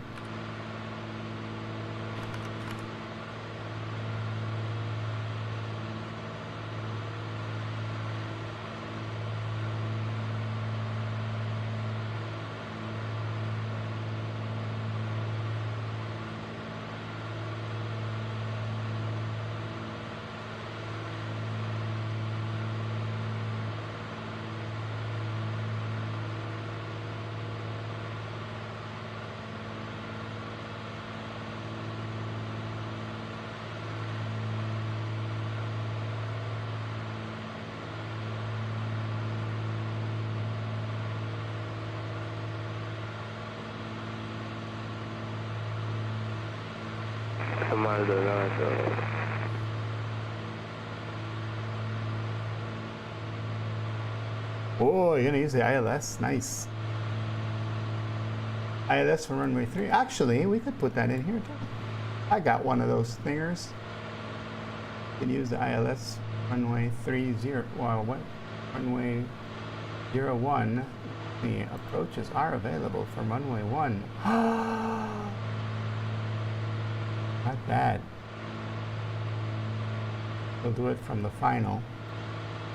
Okay, let's do here the procedures. Select approach. ILS runway 1.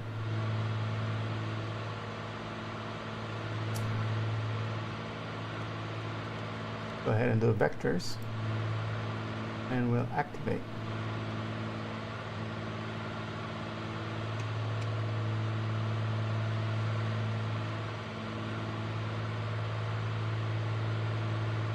Taking us to Isumo. Charlie 2011 is turning final for runway 1.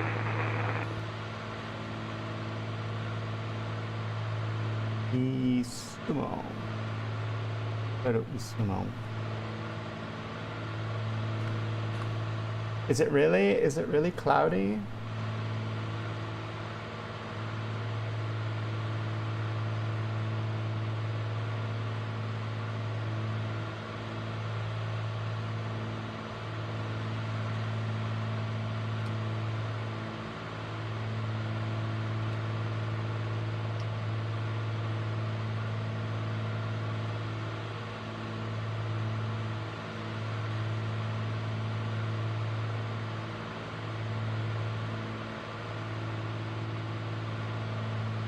Oh, it looks like it's going to be clear. Okay.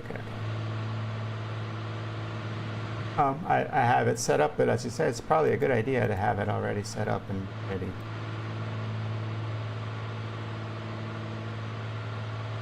And then we'll do the approach, activate vectors to final, and then we should be good. All right, and let's say runway 1 is runway 1 is exactly at 010 heading, so we should be good. Let me look at the chart here. Oh, no chart, really? I don't see a chart for approach.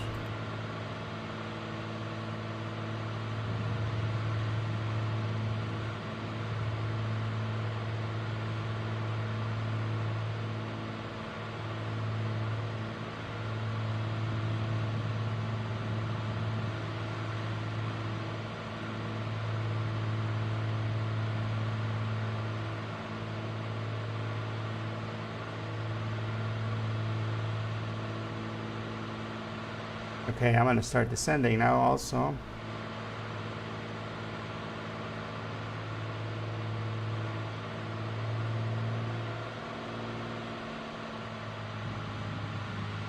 Ooh, look at that. Can you hear the thunder? That's pretty cool. There's thundering and lightning.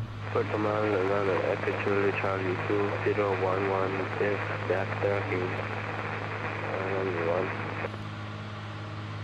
1. Nice. Telemeters already. Yeah.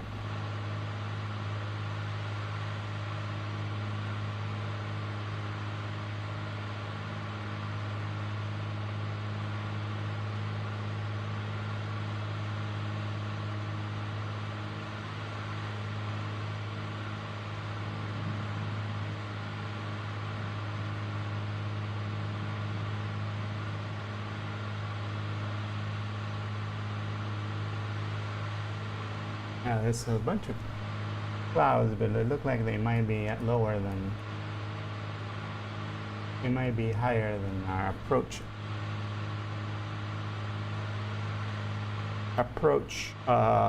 altitude or pattern altitude.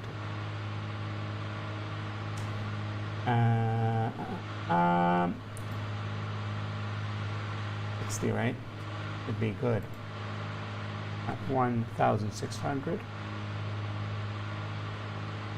And the METAR says the clouds are broken at 2,000.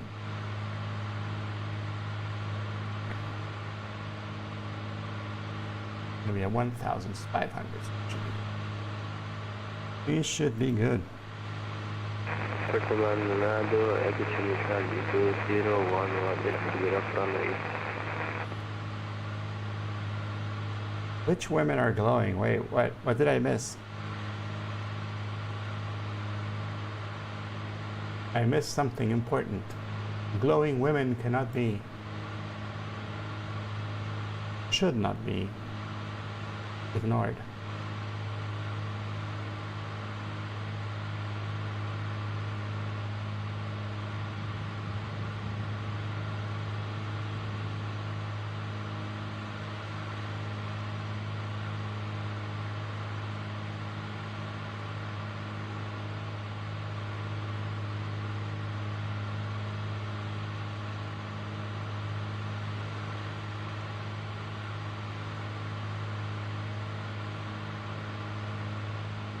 There's T Miller over there.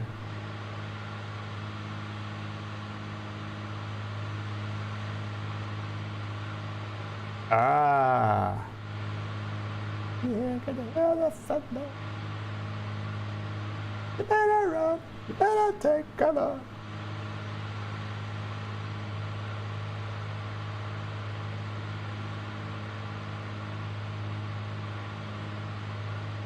Such a cool band. I saw those guys twice when they came. They actually came to El Salvador, which to me was fantastic because when those guys were on top of the world, they were like the biggest band in the world for a while. In like a month in 80 something. And they actually came to El Salvador and had a concert here. And we rarely ever got big names here in El Salvador.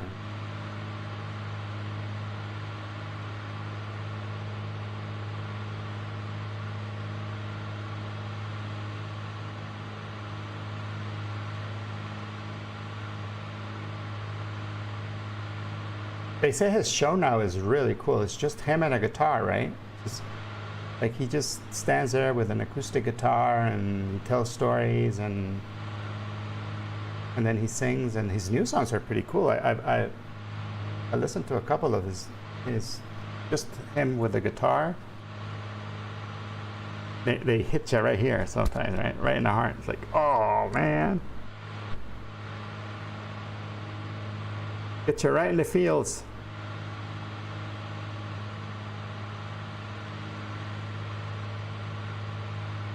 Yeah. He's super funny. I didn't know. I thought he was Australian, and it turns out he's Scottish. He's Scottish, and then very young, his parents went to live to Australia, so they took him to Australia, and that's where he became, famous. And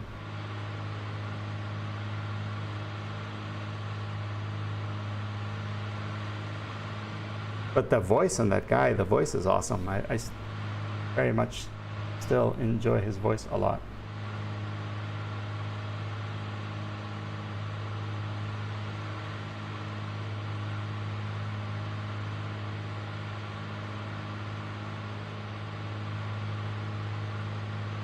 All right, 15 miles away.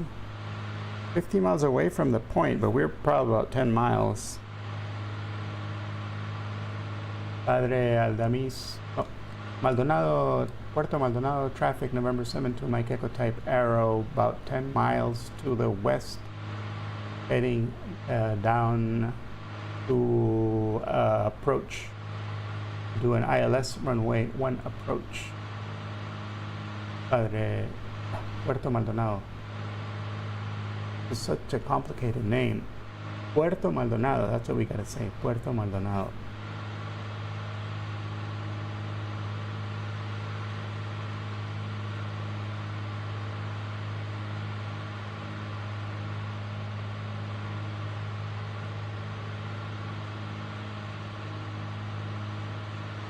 Whoa, wow, I just saw big lightning in front of my airplane here.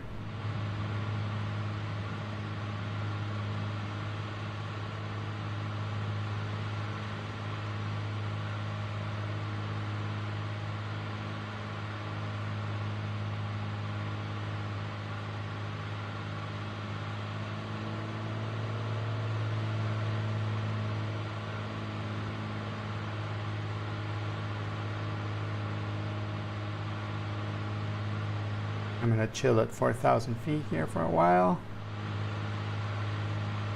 but I can speed up a little bit and catch up.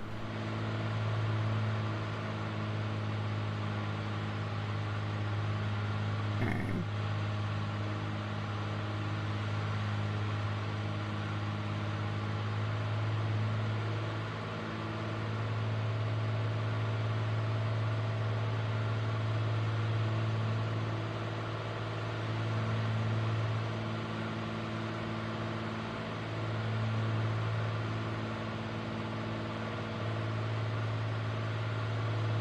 The Radar Victor is over there, but he's flying in ATR.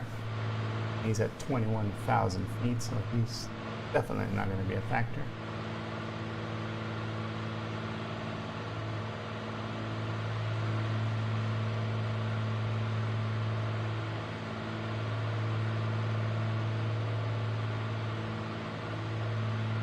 We got a few thermals hitting us from the bottom.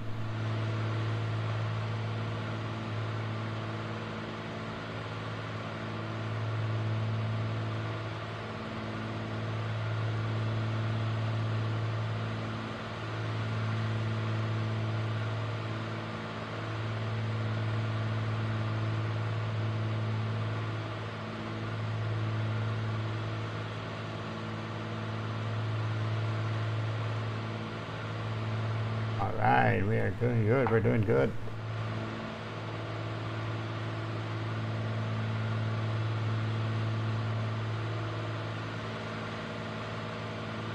Okay, once we get to Isumo, then we got to do our approach and our landing.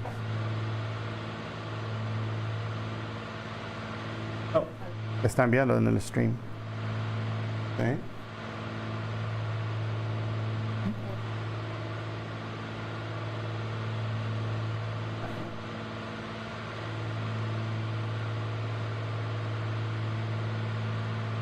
All right.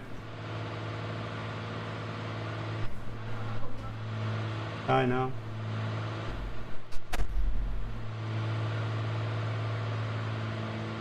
All right.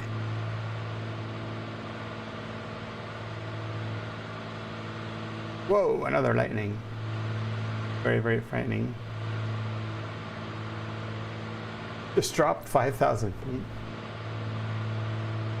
Oh boy. Let's now lower the power here.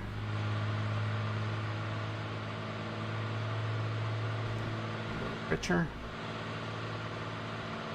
And let's activate the approach.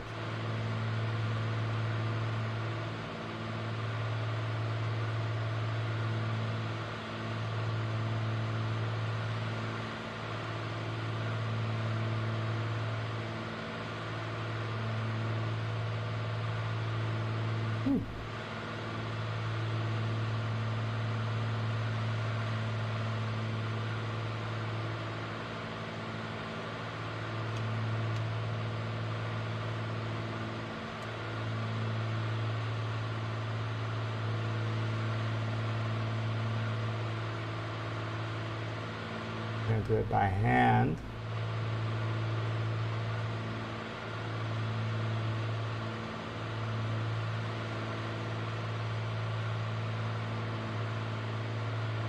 They're low according to this thing, but that's okay.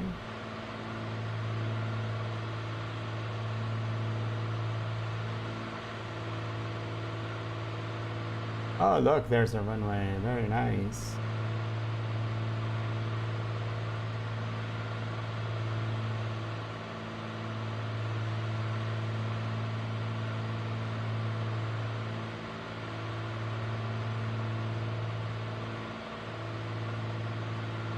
Just gonna chill over here at 3,000 feet till we capture the glide slope.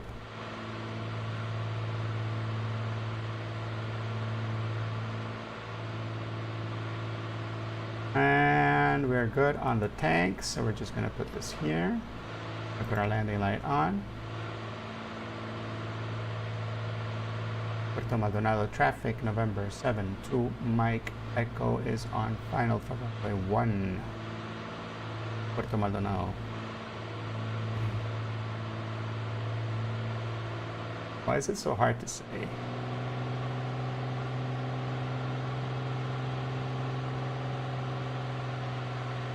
Okay. Thumbs down.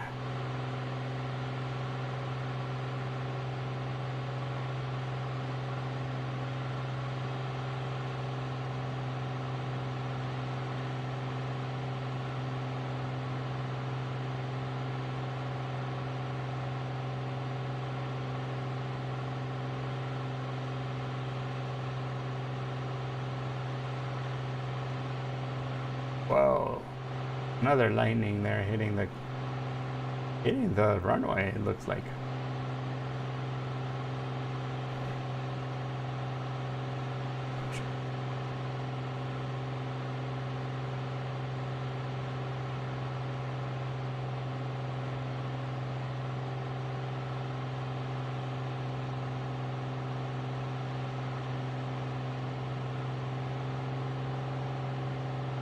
First notch of flaps. Slow down a little.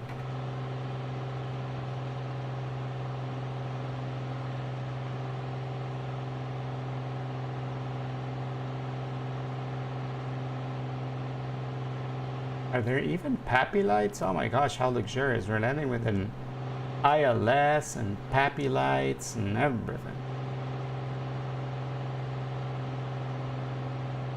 Feel so pampered.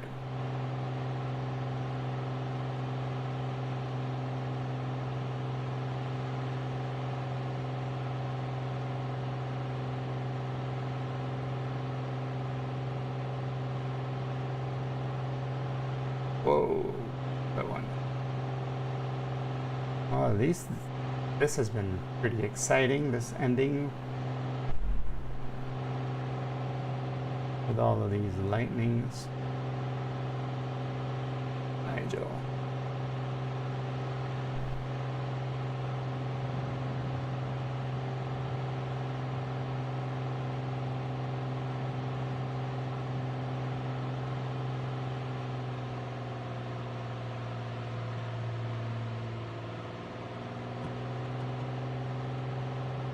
Bunch of flaps.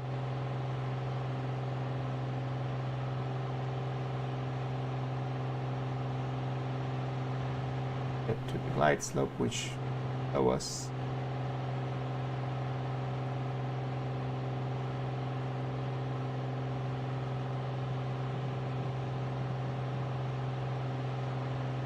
we're right on the localizer. We are above from the glide slope.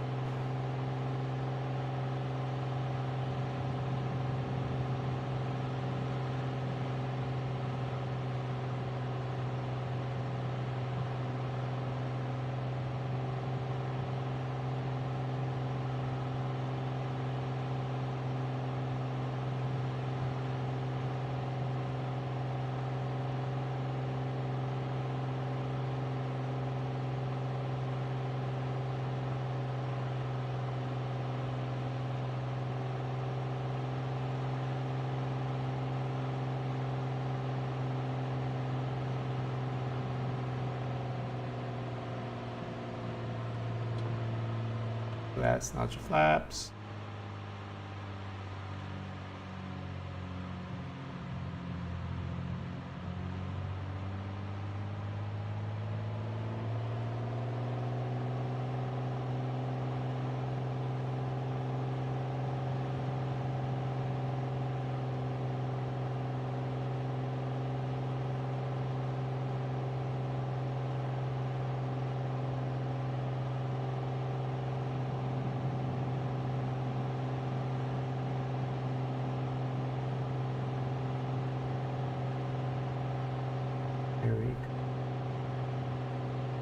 Runway is made, power goes off. Hold it.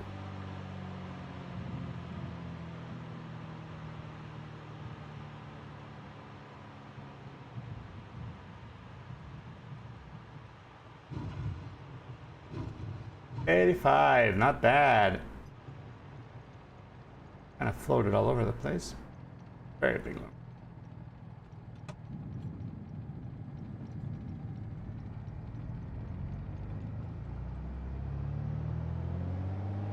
Miller, Nigel is awesome, and Elmir is probably over there, already waiting, already halfway through his lunch at the FBO, having a nice hamburger.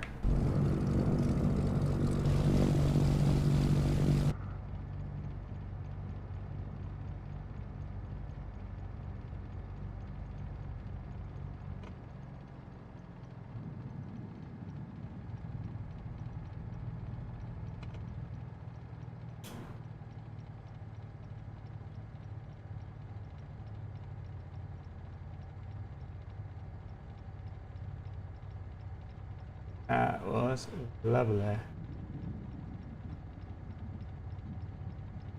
And with that, where is here? Oh my, here, we lost him. Did you lose over there? Oh no, there he is.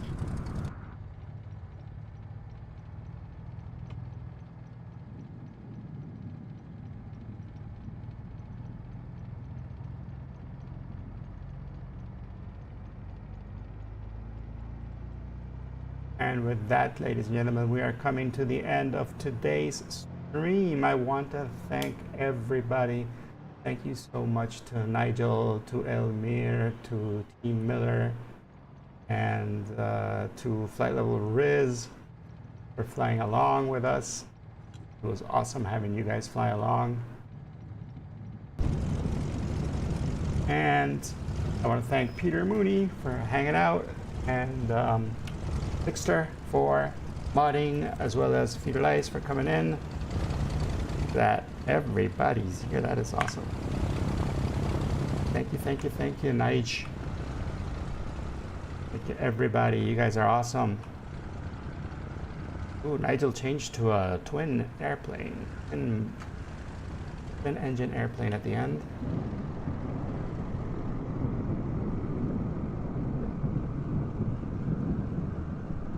Okay, cheese, guys. Here's the picture. Thank you guys for hanging out. Remember, next week we will continue this adventure to Tierra del Fuego. Just imagine the music's going in the background. And yes, remember, we will be continuing that adventure. And maybe, I don't know yet, probably, I'll have a stream on Saturday, if not during the week, but probably just a late night stream where all the rules go out the window. Thank you, thank you, thank you. Yes, we'll finally be entering Bolivia. Guys, take care. I will see you all next week, and we will be raiding Jurist Games, who's actually flying. He's flying around here as well. So let's go over to Jurist, give him a nice big raid. Thank you guys for hanging out. I will see you in the next stream. Be well. Oh, also later on, remember, we will be flying along with Peter Mooney. So make sure you follow Peter so that you'll know how to get to his thing. We'll all do the fly along. Yeah, that's right. So guys, thank you so much. I'll see you soon. Bye bye.